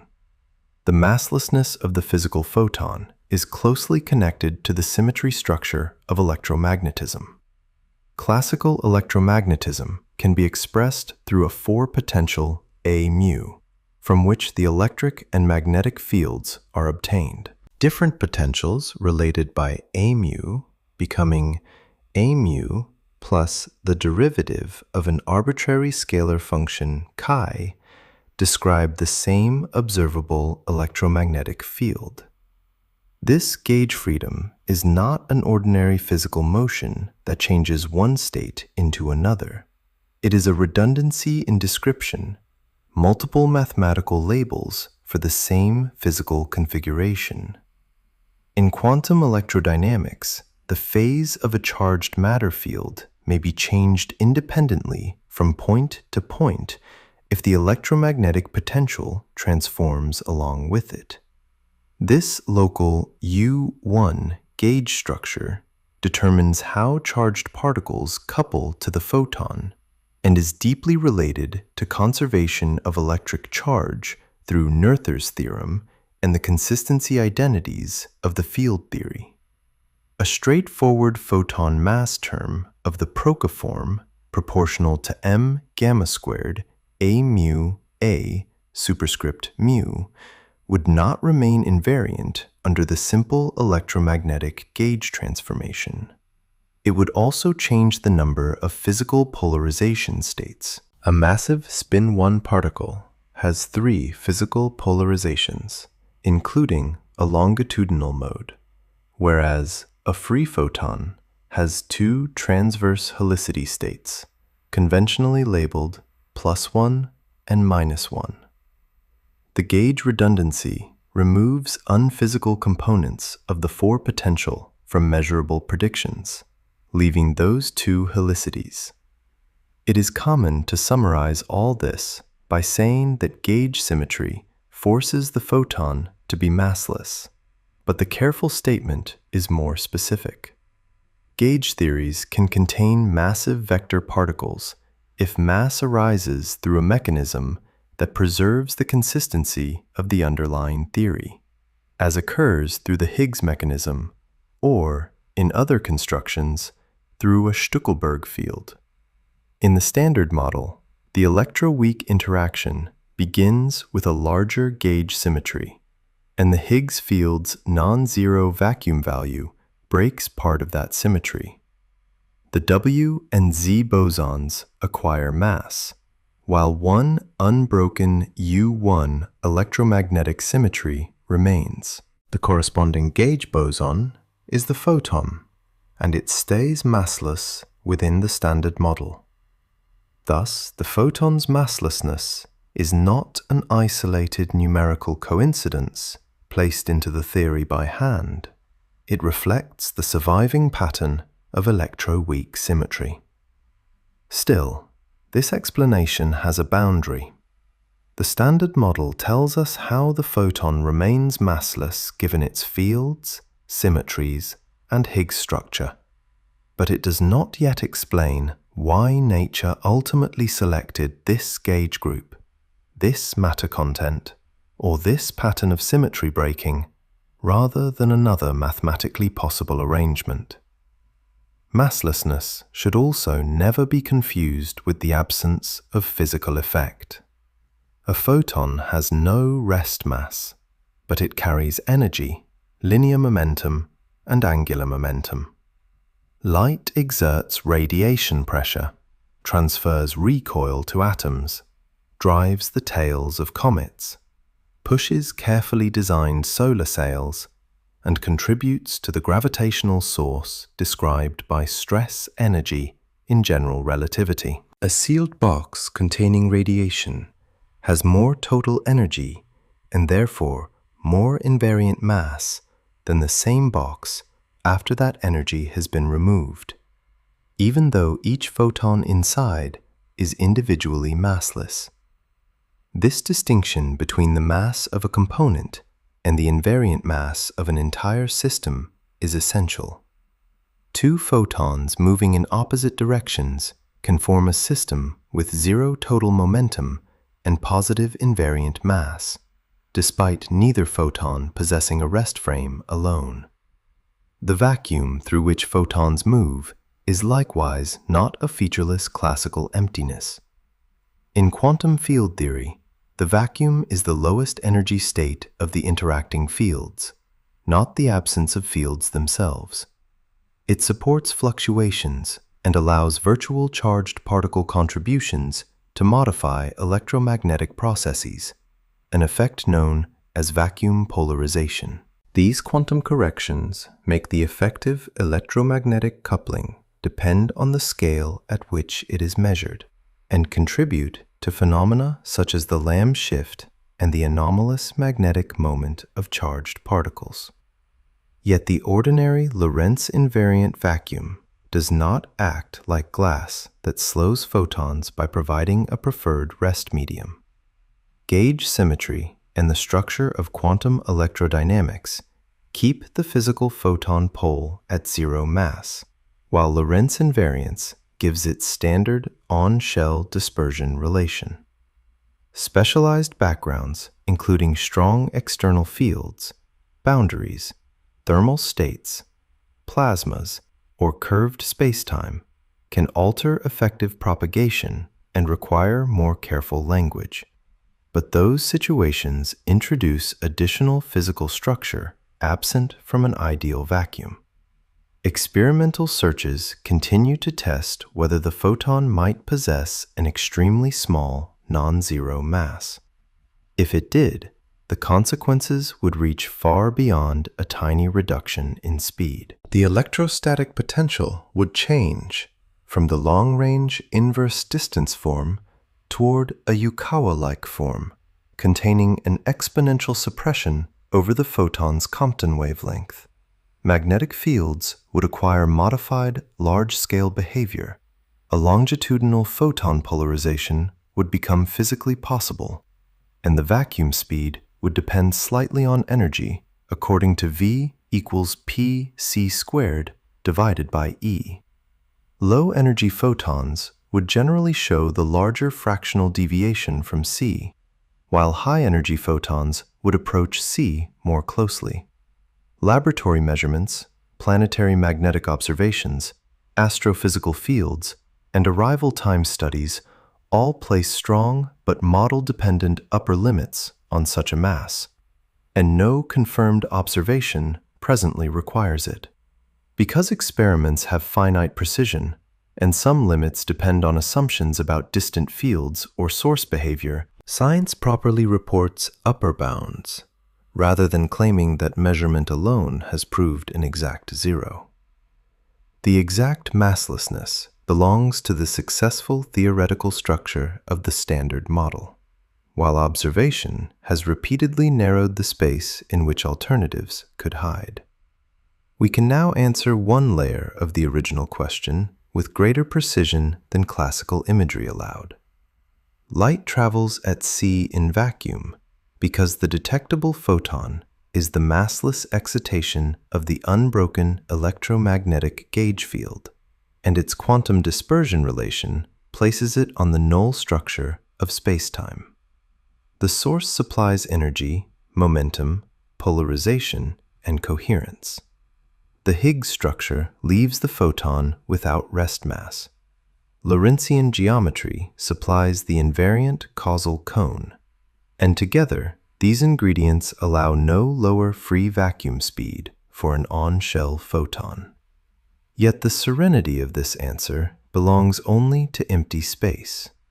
The moment the electromagnetic field enters glass, water, gas, or plasma, it couples to the charged particles already waiting there, and the simple photon begins to merge with the collective response of matter, producing a slower and more intricate kind of passage without changing the deeper value of C. When a narrow beam of starlight enters a quiet pane of glass, it appears to surrender part of its speed, moving through the solid at roughly 2/3 of C, before returning to the vacuum and once again being measured at the full invariant speed. Yet nothing inside the glass reaches out and turns down a universal setting on the photon. What changes is not the value of C, but the nature of the excitation that carries the light through matter. A transparent material is filled with charged particles, chiefly electrons bound within atoms, molecules, or crystal structures, and the incoming electromagnetic field cannot pass through this population without coupling to it. The field drives a coordinated response in the charges. That response produces additional electromagnetic fields, and the total disturbance propagating through the material acquires a phase relation and dispersion behavior different from those of a free wave in vacuum. The first compact description of this difference is the refractive index, n, commonly defined for phase velocity by n equals c divided by v sub p. In ordinary visible glass, n may be close to 1.5, so the phase of a monochromatic wave advances at about c divided by 1.5. This equation is useful, but calling c divided by n simply the speed of light in glass conceals several physically distinct velocities and invites the mistaken image of a photon repeatedly starting and stopping. A popular explanation says that light always flies at c between atoms, is absorbed for a moment, and is then emitted again, with the waiting periods producing the lower average speed. Real absorption and later re-emission certainly occur in matter, especially near resonant frequencies, but they generally involve loss, randomization, thermalization, fluorescence, or changes in direction and phase. They do not provide the universal mechanism for coherent transmission through an ordinary transparent window. In a transparent frequency range, the more faithful picture is a driven collective response, in which the incident field and the radiation associated with the polarized material combine into a new propagating mode. Classically, a bound electron can be approximated as a damped oscillator held near an equilibrium position. An oscillating electric field exerts a force on the charge, causing a small displacement whose amplitude and phase depend on the driving frequency, the natural resonance frequencies of the binding system, and the damping. The combined dipole response of many atoms creates a polarization P, related in a linear isotropic medium to the field through P equals epsilon 0 chi of omega times E, where chi is the frequency-dependent electric susceptibility. The displacement field D then equals epsilon 0 E plus P, and the material's relative permittivity becomes approximately 1 plus chi. For a non-magnetic transparent medium, the refractive index is often close to the square root of the relative permittivity, though anisotropy, magnetic response, spatial dispersion, and loss can require a more elaborate treatment. Substituting the material response into Maxwell's equations produces a dispersion relation in which the wave number k depends on angular frequency omega through k equals n of omega times omega divided by c. The delay is therefore encoded in the phase accumulated by the coupled electromagnetic and material system, not in a collection of classical photons waiting motionless inside atoms. Far from a material resonance, the induced oscillations can remain largely coherent with the driving field, but they generally carry a phase offset. The secondary fields generated by the enormous population of microscopic dipoles interfere with the original disturbance, so that the resulting wavefront advances more slowly than a vacuum wavefront would. At the exit surface, the material polarization ends. The propagation eigenmode changes back into a free electromagnetic mode, and the outgoing light travels at c in the surrounding vacuum without needing to recover energy through acceleration. Its frequency remains fixed across a stationary boundary because the temporal oscillation must match continuously, while its wavelength changes according to the new wave number. This is why refraction changes wavelength and direction without normally changing the optical frequency. Snell's law. N1 sine theta 1 equals N2 sine theta 2 follows from matching the phase along the boundary, and it can also be understood through Fermat's principle. The physical path makes the optical travel time stationary. The bending of a ray toward the normal in a higher index material is therefore a macroscopic shadow of the phase structure created by countless microscopic charges. This interpretation resolved an old historical dispute. Corpuscular models associated with Newton had suggested that light might move faster in a denser transparent substance, while wave-based models generally predicted that it would move more slowly. In 1850, Foucault's rotating mirror experiment compared light in air and water and found the lower speed in water, strongly favoring the wave description then developing into electromagnetism. Modern quantum theory preserves the successful wave calculation while changing what the propagating object means.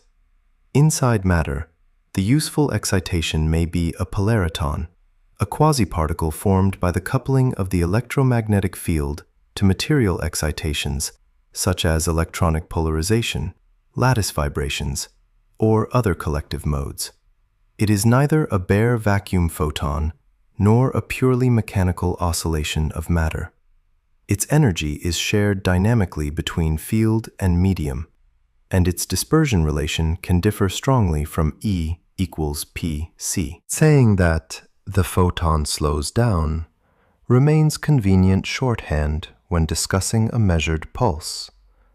But the more exact statement is that the coupled system supports a propagating mode whose relevant velocity is below c.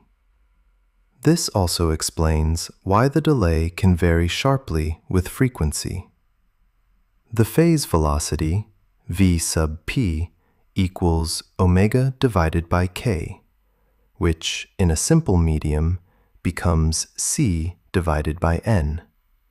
It describes the motion of a surface of constant phase in a nearly monochromatic wave. But a perfectly monochromatic wave extends indefinitely and cannot by itself carry a newly chosen message. A finite pulse contains a range of frequencies, and the speed at which its envelope moves in a weakly absorbing, slowly varying medium is the group velocity v sub g equals d omega divided by dk. Using k equals n of omega omega divided by c gives v sub g equals c divided by n plus omega times dn over d omega, with the denominator often called the group index. Because n depends on frequency, group velocity need not equal phase velocity. Different spectral components accumulate different phases, so the pulse can broaden, compress, or change shape as it travels. This frequency dependence is dispersion, the same underlying phenomenon that allows a prism to separate white light into colors. In a region of normal dispersion, n generally rises with frequency across an appropriate interval, while near resonances the behavior may become anomalous, and the group velocity can take unexpectedly large, superluminal, or even negative values. Such results do not imply that usable information or causal influence has crossed the material faster than c.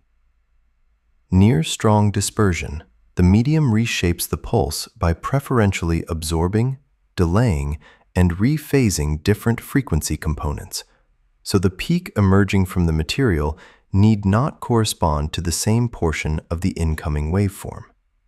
The velocity of a pulse peak is not always the velocity of its first genuinely new feature. The front velocity, associated with the earliest causal onset of a disturbance, remains constrained by the relativistic light cone in ordinary causal media. This distinction has been demonstrated in slow light experiments as well. Through techniques such as electromagnetically induced transparency, a carefully prepared atomic medium can create a narrow transparent window with extremely steep dispersion, reducing the group velocity to meters per second or even lower in controlled conditions. The light has not acquired rest mass in vacuum, and c has not changed. Much of the excitation is temporarily stored in a coherent collective state of the atoms, then returned to the field as the polariton moves through the medium. The reverse-looking cases, where a pulse peak exits earlier than a simple vacuum comparison might suggest, likewise arise from reshaping and cannot transmit an unforeseen signal outside the causal boundary. Absorption and dispersion are not unrelated imperfections, but two aspects of a causal response. The refractive index is generally complex, with its real part governing phase propagation and its imaginary part governing attenuation. The Kramers-Kronig relations mathematically connect these parts across frequency, expressing the fact that a material cannot respond before it is disturbed. A perfectly chosen refractive behavior over one frequency range therefore carries consequences for absorption or dispersion elsewhere. Plasma offers a striking example.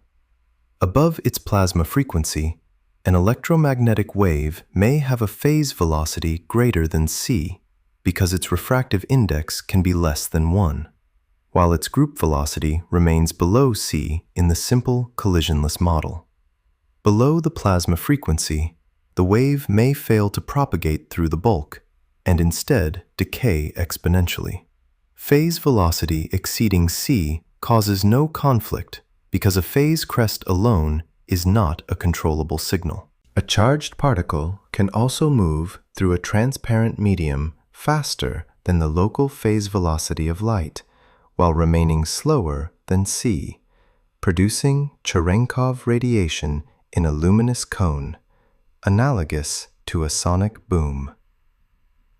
This is not motion faster than the fundamental limit. It is motion faster than the medium's electromagnetic phase pattern. Matter also introduces a meaningful rest frame, usually the frame in which the material is stationary. So propagation through a moving medium requires another layer of care. In 1851, Fizeau measured light passing through flowing water and found partial dragging rather than simple Newtonian addition. At low-medium speeds, the result contains the Fresnel drag coefficient approximately equal to 1 minus 1 over n squared, and relativistic velocity addition later accounted naturally for this behavior while allowing dispersion corrections. The medium may alter measured propagation because its charged constituents are moving, but the local vacuum constant c remains invariant.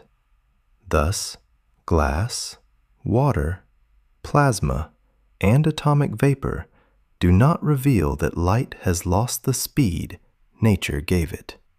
They reveal that light inside matter is an interaction, a shared motion of field and charged substance, whose phase, energy flow, and information speed must be carefully distinguished. Once the material ends, the coupled mode resolves into free radiation, and the vacuum law reappears untouched. Yet, even empty space is not globally flat near stars, black holes, or expanding cosmic structures. And the next question is subtler still. If matter cannot change c itself, can gravity alter the speed of light by changing the geometry through which every beam must pass? A beam of light passing beside a star does not travel through the same geometry as a beam crossing an empty region far from every massive body. Yet an observer floating beside either beam in a sufficiently small laboratory will still measure the same local speed c. And this distinction between local measurement and global journey is the key to understanding light in curved spacetime.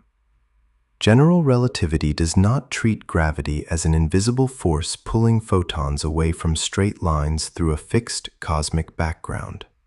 It describes mass, energy, pressure, and momentum as sources of spacetime curvature, while freely moving matter and light follow the natural paths permitted by that geometry. Einstein approached this idea through the equivalence principle, first developed in 1907 from the observation that a freely falling laboratory temporarily loses the ordinary sensation of gravity. Imagine a sealed elevator falling toward Earth, small enough that variations in gravity from one side to the other can be neglected. Objects released inside float beside the observer, and a short light experiment behaves as it would in an inertial laboratory far from any planet.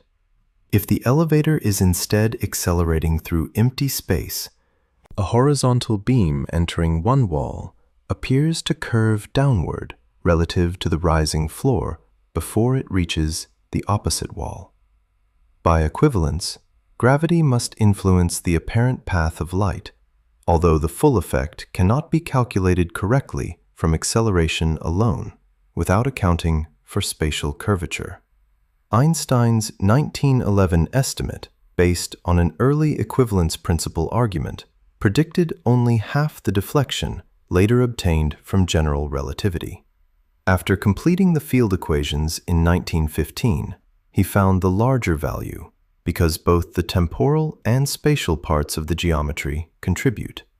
Observations during the 1919 solar eclipse became famous for supporting the predicted bending of starlight near the sun, though those early measurements had substantial uncertainties, and later experiments provided far greater precision.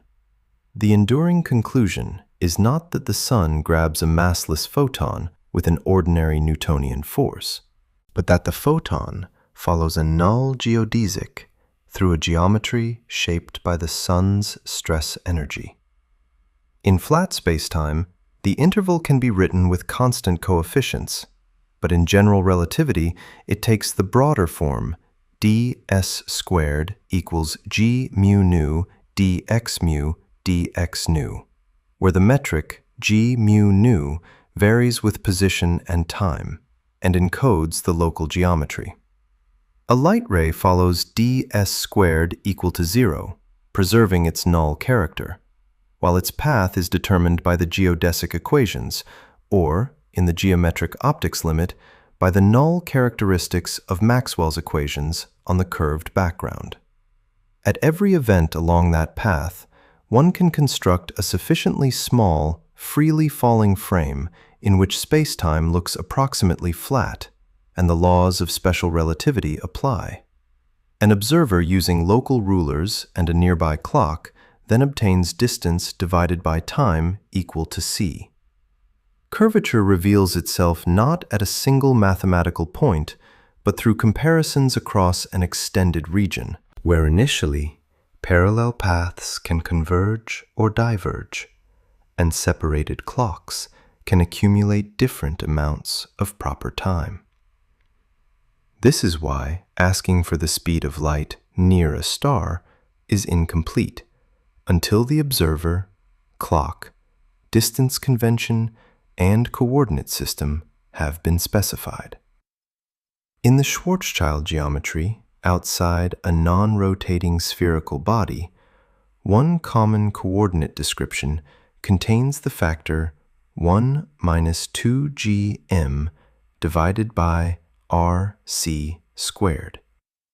For a radial light ray, the coordinate rate dr over dt in Schwarzschild coordinates can be written as plus or minus c times that factor, appearing smaller than c near the Schwarzschild radius and approaching 0 at the event horizon.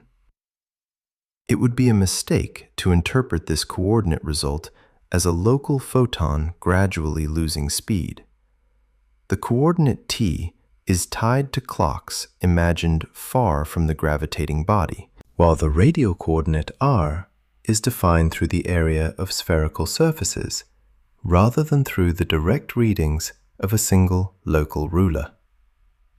A stationary observer outside the horizon, after properly converting coordinate intervals into locally measured distance and time, still measures a passing light ray at c. As the horizon is approached, maintaining a stationary position requires ever greater acceleration, and no physical stationary observer can remain exactly on the horizon, so that family of observers cannot be extended smoothly through it. A freely falling observer crosses the horizon in finite, proper time and continues to measure nearby light at c, finding no local wall where the photon's speed suddenly changes. The dramatic behavior belongs to the global causal structure. At the horizon, an outward-directed future light ray remains on the horizon, and inside it, every future-directed time-like or null path leads towards smaller areal radius.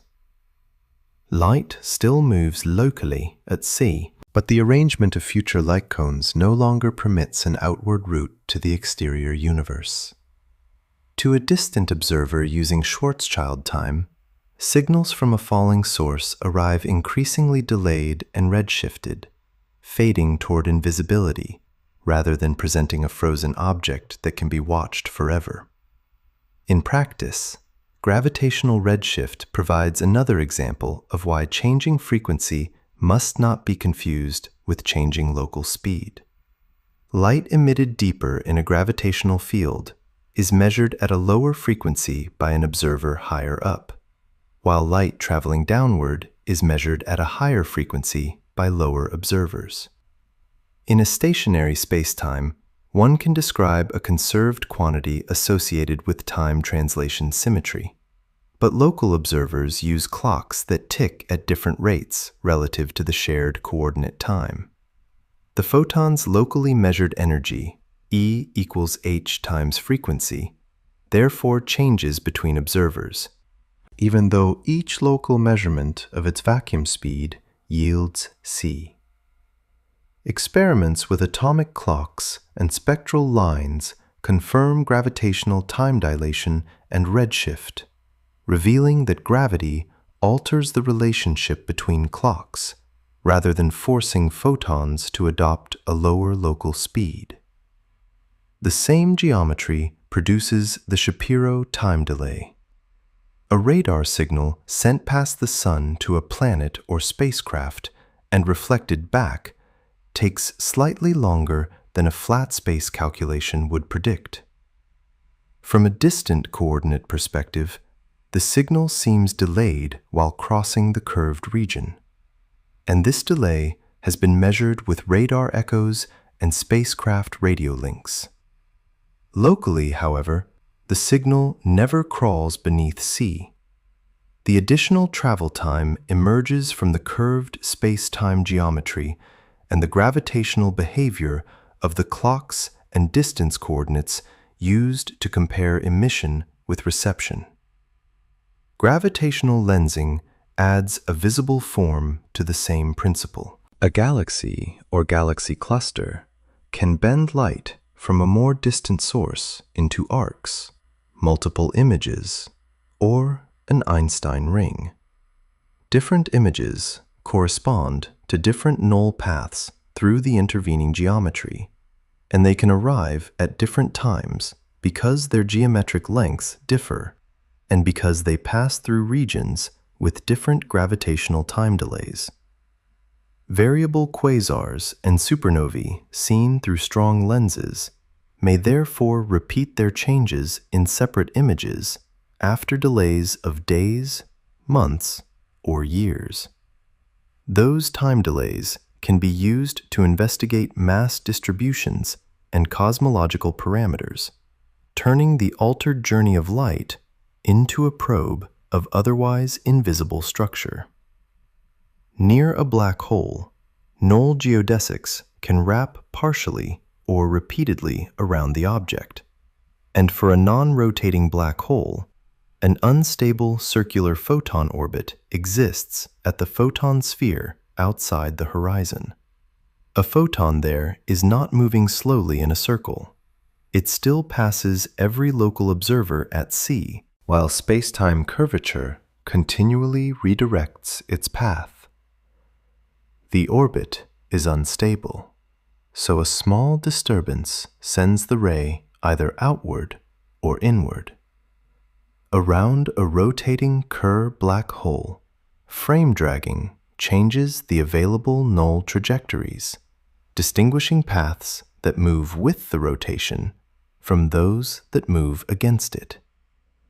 These examples show that speed alone does not determine a journey. Direction, global geometry, boundary conditions, and the causal arrangement of spacetime decide whether light escapes, circles, focuses, or falls inward. On cosmological scales, the meaning of speed becomes more delicate because the universe is neither static nor globally flat. In an idealized expanding universe described by the Friedmann-Lemaitre-Robertson-Walker metric, spatial separations between co-moving galaxies grow with the scale factor A of t. A radial light ray still moves locally at c, while its co-moving coordinate satisfies a relation such as d chi over dt equals c divided by a. As the photon travels, the expanding geometry stretches its wavelength, producing cosmological redshift. The proper distance to a sufficiently remote galaxy can increase at a recession rate greater than c, because that rate compares widely separated locations through a cosmological slicing of spacetime. It is not the velocity of a galaxy rushing past a nearby observer through local space. Some light emitted from regions whose recession rate exceeded c can eventually reach us if the expansion history allows the photon to cross the evolving Hubble scale, while light from beyond a cosmological event horizon may never arrive. There is no contradiction because special relativity restricts local motion and causal signaling, not every possible rate assigned to global distances in a curved, evolving geometry. At still finer theoretical scales, quantum electrodynamics in curved spacetime or strong external backgrounds can produce small effective propagation, and some calculations yield phase velocity behavior requiring careful interpretation. Such effects do not presently provide established evidence that controllable information outruns the local causal structure, and a complete theory combining quantum fields with dynamical gravity remains unfinished. Within the tested domain of general relativity and ordinary electromagnetism, the clean conclusion survives. Gravity can bend the path of light, alter its frequency, change its coordinate speed, delay its arrival, split it into multiple images, and prevent it from escaping a horizon, all without making a local vacuum measurement of c vary. The photon does not carry a rigid speedometer independent of geometry. Rather, c defines the local null structure by which both the photon's path and the observer's measurements are organized. Curved spacetime therefore deepens the original answer instead of overturning it, but it leaves open a final experimental question: whether the invariant speed and the massless propagation of light have remained exact across every energy, direction, and era of the universe, or whether some almost invisible deviation is still waiting beyond the precision of our instruments. Imagine two photons leaving the same distant explosion, one carrying the energy of visible light, and the other carrying millions or billions of times more energy as a gamma ray, then crossing the expanding universe for several billion years before arriving near Earth within a narrow interval. If their speeds differed by even an unimaginably small fraction, the vast distance could magnify that difference into a measurable delay, turning the darkness between galaxies into one of the most sensitive laboratories ever built. This is how modern physics approaches the question of whether the speed of light could be different. Not by assuming that c is untouchable, and not by treating every unexplained delay as a revolution, but by identifying precise ways in which the established theory might fail, and asking what traces each failure would leave. The exact SI value of c, 299,792,458 meters per second, does not prevent such tests, because that exactness belongs to the definition of the meter. Experiments are not trying to discover whether the number has quietly become 299,792,457 in units already defined through c. They test whether light obeys Lorentz invariance, whether its propagation depends on energy, direction, polarization, cosmic epoch, or gravitational environment, and whether dimensionless relationships among physical quantities remain constant. The first possible deviation is that the photon may possess an extremely small, non-zero rest mass. In that case, its vacuum dispersion relation would become E squared equals P squared C squared plus m gamma squared c to the fourth, and its speed would be v equals pc squared divided by e, or equivalently, c times the square root of 1 minus m gamma squared c to the fourth divided by e squared. A massive photon would therefore travel below c, with lower energy photons showing a larger fractional delay than higher energy ones. Yet propagation speed would be only one consequence. A photon mass would change the static electromagnetic field itself, replacing the familiar inverse distance Coulomb potential with a Yukawa-like potential that decreases exponentially beyond a characteristic Compton wavelength. Large-scale magnetic fields would behave differently. An additional longitudinal polarization would become physical, and the elegant gauge structure of ordinary electromagnetism would require modification through a framework such as Procca theory or a gauge-preserving mass mechanism. Laboratory measurements, planetary magnetic data, solar wind behavior, galactic fields, pulsars, fast radio bursts, and other astronomical observations have all been used to constrain this possibility. The resulting limits vary because some depend heavily on assumptions about plasma, field geometry, source history, or the validity of a particular massive photon model. So there is no single experimental number that captures every method without qualification. No reproducible observation presently requires a non-zero photon mass, and the massless photon of the standard model remains the simplest description consistent with the evidence, while the empirical statement must still be expressed as an upper limit rather than a measurement of perfect zero. A second possibility is subtler. The photon could remain massless at ordinary energies, while its energy-momentum relation receives tiny corrections at extreme energies, perhaps from a deeper theory in which smooth spacetime is only an approximation. Some quantum gravity-inspired models write a modified dispersion relation containing terms suppressed by a very large energy scale, often near the Planck scale, so that the photon speed might differ from c by a factor proportional to the energy divided by that scale, or by a higher power of the same ratio. The effect on any laboratory distance would be hopelessly small, but a gamma-ray photon traveling for billions of years could accumulate a detectable arrival time shift relative to a lower energy photon.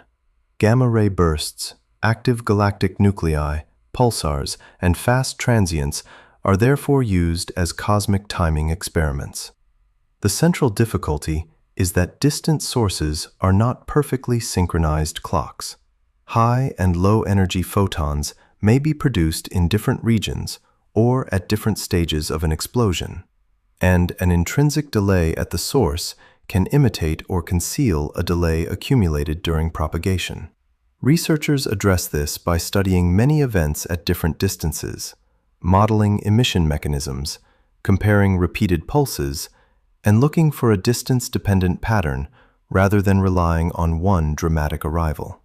So far, these observations have placed strong constraints on broad classes of energy-dependent propagation, including some first-order modifications associated with Planck scale physics, but they have not produced a generally accepted detection of vacuum dispersion. Lorentz symmetry might also fail in ways that depend not only on photon energy, but on direction or polarization. A preferred direction in spacetime could make light propagate slightly differently as Earth rotates and orbits the Sun, producing periodic changes in resonant cavities, atomic clocks, interferometers, or particle processes. A polarization-dependent speed would create vacuum birefringence, allowing two polarization modes to accumulate different phases during a long journey and rotating or washing out the polarization of distant radiation. Because even a minute difference can build up across cosmological distances, observations of strongly polarized light from remote sources can place exceptionally tight constraints on many birefringent models. On Earth, modern descendants of the Michelson-Morley experiment use optical or microwave resonators, cryogenic systems, precision spectroscopy, and clocks based on different atomic transitions to search for directional or velocity-dependent variations. Rather than testing one isolated alternative, many analyses use the Standard Model Extension, a broad, effective framework that adds possible Lorentz-violating terms to known particle physics and allows experiments to constrain their coefficients systematically. No confirmed non-zero coefficient has yet forced the abandonment of local Lorentz invariance, although improving these tests remains valuable, because different experiments probe different sectors and combinations of parameters. A third family of ideas asks whether C could have changed over cosmic history. Variable speed of light models have been explored as alternatives or supplements to inflationary explanations of early universe puzzles, such as the horizon problem, which concerns why widely separated regions of the cosmic microwave background possess nearly the same temperature, despite appearing unable to exchange signals in the simplest non-inflationary history. Some models alter the causal structure.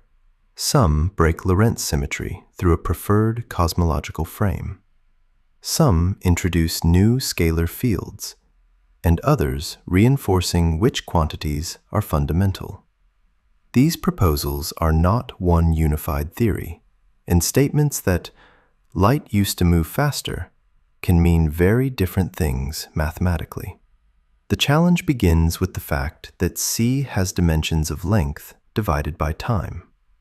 A numerical change in a dimensional constant cannot be interpreted independently of the units used to measure it. If the sizes of rulers and the rates of clocks changed in a coordinated way, assigning the change specifically to C rather than to other constants could become a matter of convention. Observable claims are clearest when expressed through dimensionless quantities or operational comparisons. The fine structure constant alpha, which measures the strength of electromagnetic interactions and can be written in SI using the elementary charge, epsilon 0, h bar, and c, is dimensionless. A genuine variation in alpha would affect atomic energy levels, spectral lines, clock frequency ratios, chemical behavior, and conditions in the early universe regardless of the human unit system. Atomic clock comparisons, spectra from distant astronomical objects, the cosmic microwave background, primordial nucleosynthesis, and natural records such as the ancient Oklo nuclear reactors have all been used to search for changes in dimensionless constants. There have been occasional hints and disputed patterns in particular datasets, but no variation has achieved broad confirmation across independent methods. Even if a dimensionless quantity were eventually shown to vary, deciding whether the most useful theoretical language assigns that variation to c, electric charge, Planck's constant, or a new dynamical field would require a complete model rather than a change in one symbol alone. There is also a difference between a varying fundamental causal speed and an effective speed arising from a background. The early universe contained hot plasma through which photons scattered repeatedly, so radiation did not stream freely across large distances, even though local electromagnetic interactions respected c. Quantum fields in thermal states, strong fields, or exotic media may support effective propagation cones that differ from the vacuum light cone, while modified gravity theories may allow gravitational and electromagnetic disturbances to follow slightly different characteristic surfaces. Such behavior must be distinguished from a universal change in the space-time conversion factor itself. The 2017 observation of the neutron star merger GW1 70817 in both gravitational waves and electromagnetic radiation constrained many theories that predicted a substantial difference between the propagation speeds of gravity and light. Though the uncertainty between the gravitational merger and the later gamma-ray emission prevents the arrival time comparison from being interpreted as an infinitely precise equality. This illustrates the broader method. Every astronomical test combines propagation physics with a model of the source, detector timing, intervening matter, cosmic expansion, and gravitational delays, and the final conclusion is only as reliable as the control of those ingredients. More speculative possibilities arise if space-time and Lorentz symmetry are not fundamental but emerge collectively at low energies, much as the smooth behavior of a fluid emerges from molecules. In such theories, different particles might approach a shared limiting speed only after renormalization drives their effective dynamics toward Lorentz symmetry, or tiny high-energy departures might survive as relics of a deeper microscopic structure. Other approaches preserve Lorentz invariance exactly, even while quantizing gravity, showing that quantum gravity does not automatically imply a changing light speed. At present, there is no experimentally selected theory of quantum gravity capable of deciding among these possibilities. So they should be presented as mathematical research programs, rather than discoveries about how light actually behaves. The quiet verdict of observation is therefore more disciplined than either certainty or sensationalism. The speed of light could be different in logically consistent extensions of known physics. Photons could carry a minute mass. Vacuum propagation could be weakly dispersive. Lorentz symmetry could be approximate, or the effective causal structure of the early universe could differ from the one observed today. Each possibility predicts additional effects that can be searched for, and increasingly long baselines and precise clocks have pushed many deviations into remarkably narrow territory. Yet no robust, independently reproduced result currently requires the free photon in ordinary vacuum to travel at anything other than the invariant speed c. The remaining uncertainty is not a weakness hidden inside physics, but part of its honesty. Theories state what should happen. Experiments determine how closely nature follows them, and neither should claim more than the evidence allows. After all these tests, the original question returns in its deepest form. Light seems not to borrow its speed from its source, its energy, a medium, or a gravitational field. Instead, its massless quantum field fits the null geometry of spacetime with extraordinary precision. What remains is to gather every layer of the answer and ask where explanation finally ends, where description begins, and whether the existence of C itself can be derived from anything more fundamental than the structure of the universe we observe. The deepest answer available today begins by correcting the grammar of the question. Because light does not obtain its speed in the way a stone obtains speed from a throw, a spacecraft from an engine, or a sound wave from the mechanical properties of air. A free photon in vacuum is not first created at rest and then supplied with enough force to reach C. It is created as a massless excitation of the electromagnetic field, and within the Lorentzian structure described by modern physics, such an excitation occupies a null trajectory whose local propagation speed is c. That sentence contains the most complete accepted answer, but it also contains several layers that must be kept distinct if explanation is not to become disguised repetition.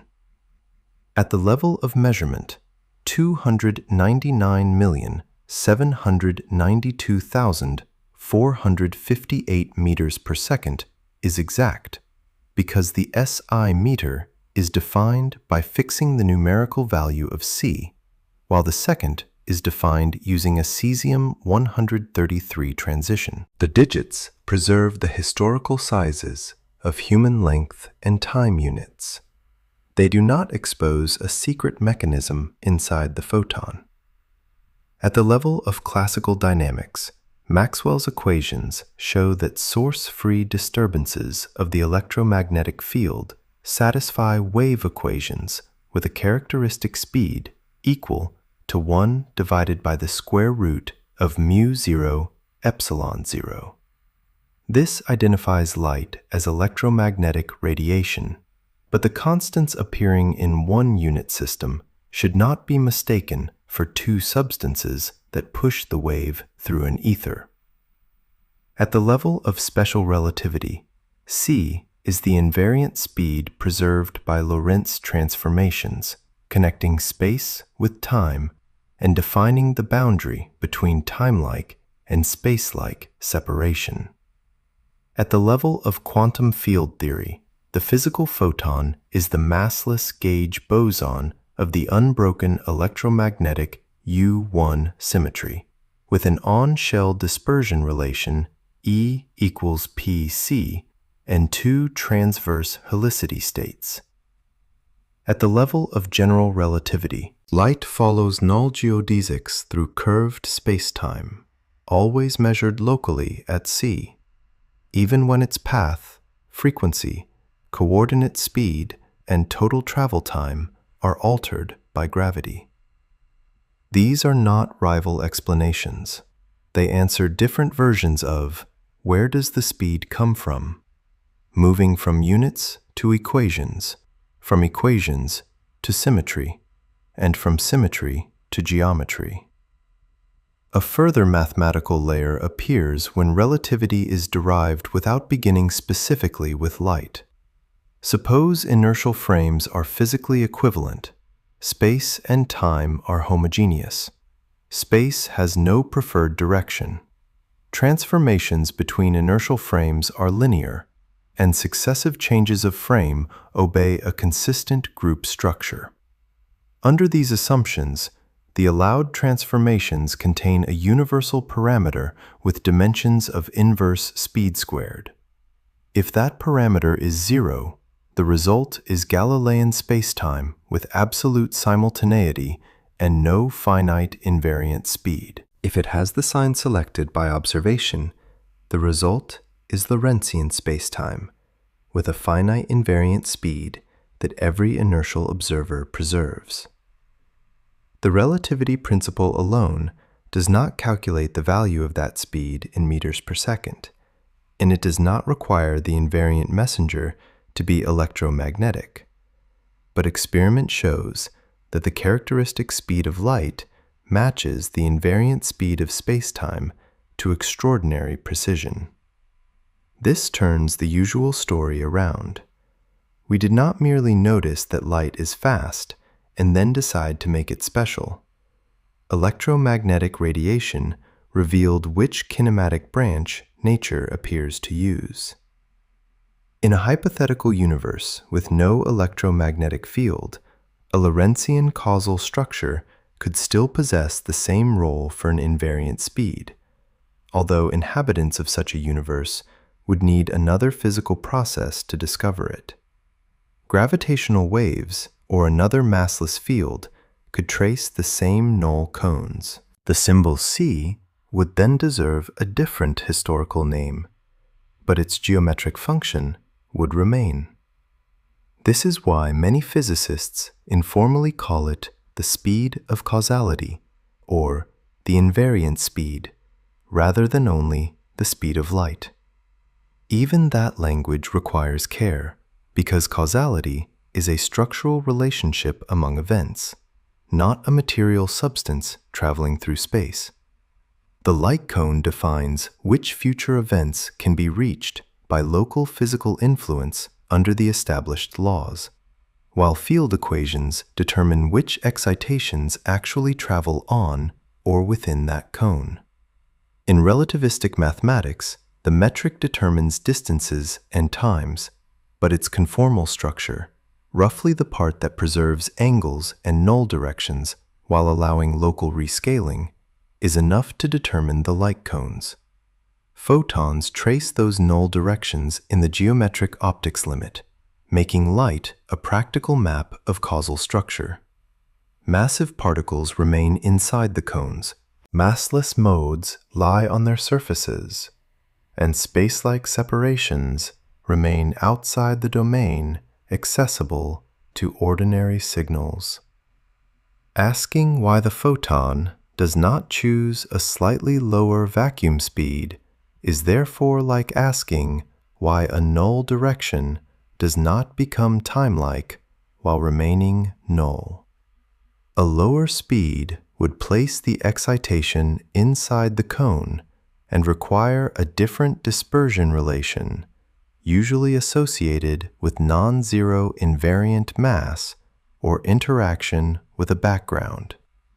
The question would no longer concern the same free massless photon described by the Standard Model. Yet a mathematical necessity inside a theory is not automatically an ultimate explanation of why nature uses that theory.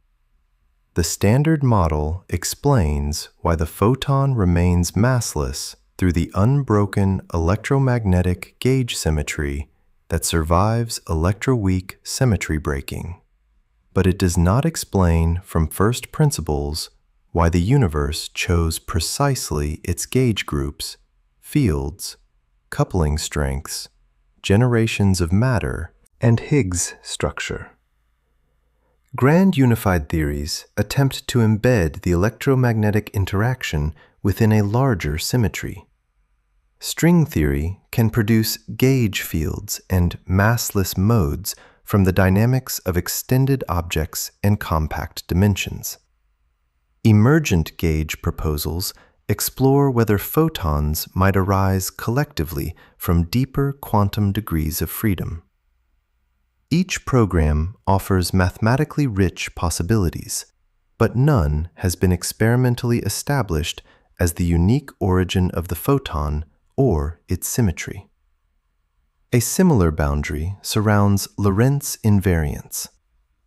Some approaches to quantum gravity preserve it exactly, while others allow it to emerge at low energies or acquire tiny high-energy corrections.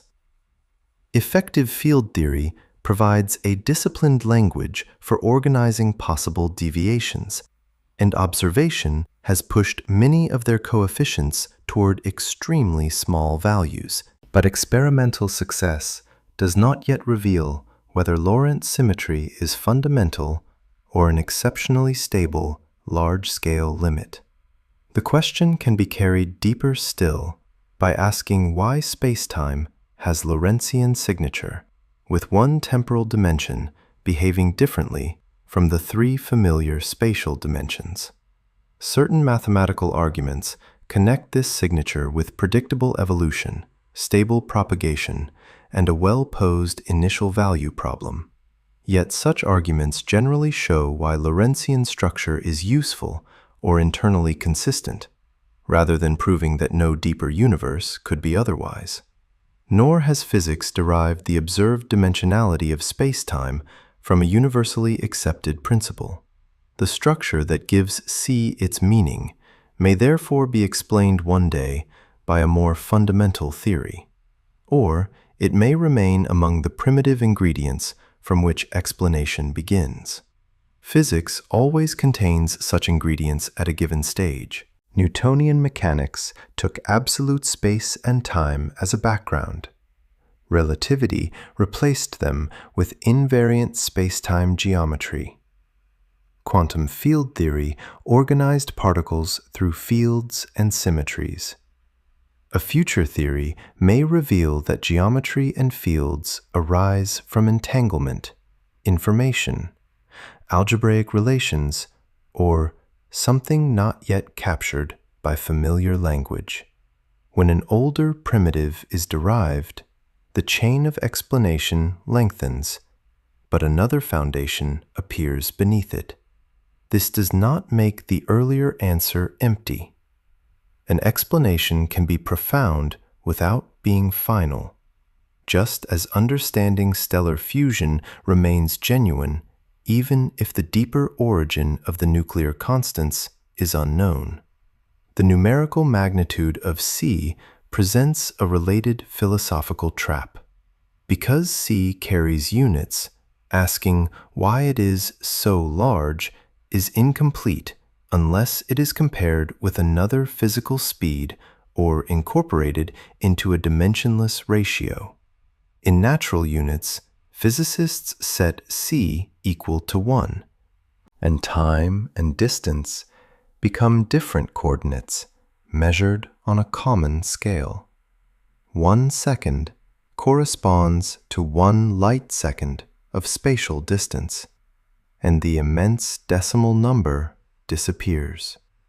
Planck units combine C with h-bar and Newton's constant to construct characteristic scales, but writing C as the Planck length divided by the Planck time does not derive it. Those units were built using C from the beginning. The physically meaningful mysteries lie in dimensionless constants, symmetry patterns, mass ratios, and the relationships among independently measurable phenomena. Thus, there may be no deeper reason for the decimal form of C, while there may still be a profound, undiscovered reason for the existence of a finite, invariant causal structure. The most honest final answer must therefore have 2 parts. Within the best tested framework available, light travels at C because the photon is massless and the electromagnetic field respects the Lorentzian null structure of spacetime. No force gives the photon this speed. No vacuum medium maintains it. And no additional energy makes one free photon outrun another. Beyond that framework, physics does not yet know why nature possesses this precise field content and causal geometry, rather than some other consistent possibility. The boundary is not hidden by the equations. It is illuminated by them. Somewhere tonight, an atom may release a photon that will cross a silent interstellar distance long after the star that emitted it has changed beyond recognition. The source will determine the photon's energy, direction, and polarization. Gravity will shape its route. Matter may delay or absorb it, and cosmic expansion may stretch its wavelength. But whenever it travels freely through a local vacuum, it will not search for its speed or gather momentum toward it. It will simply trace the null geometry available to a massless electromagnetic quantum, carrying across the darkness the clearest answer physics can presently give. Light does not get its speed from somewhere. Its speed is the visible expression of the way spacetime and the electromagnetic field are built. Light does not receive its speed from a push. It reveals the deeper structure of spacetime itself. Thank you for watching. If you enjoyed this quiet journey, please subscribe to Sleepy Space for more.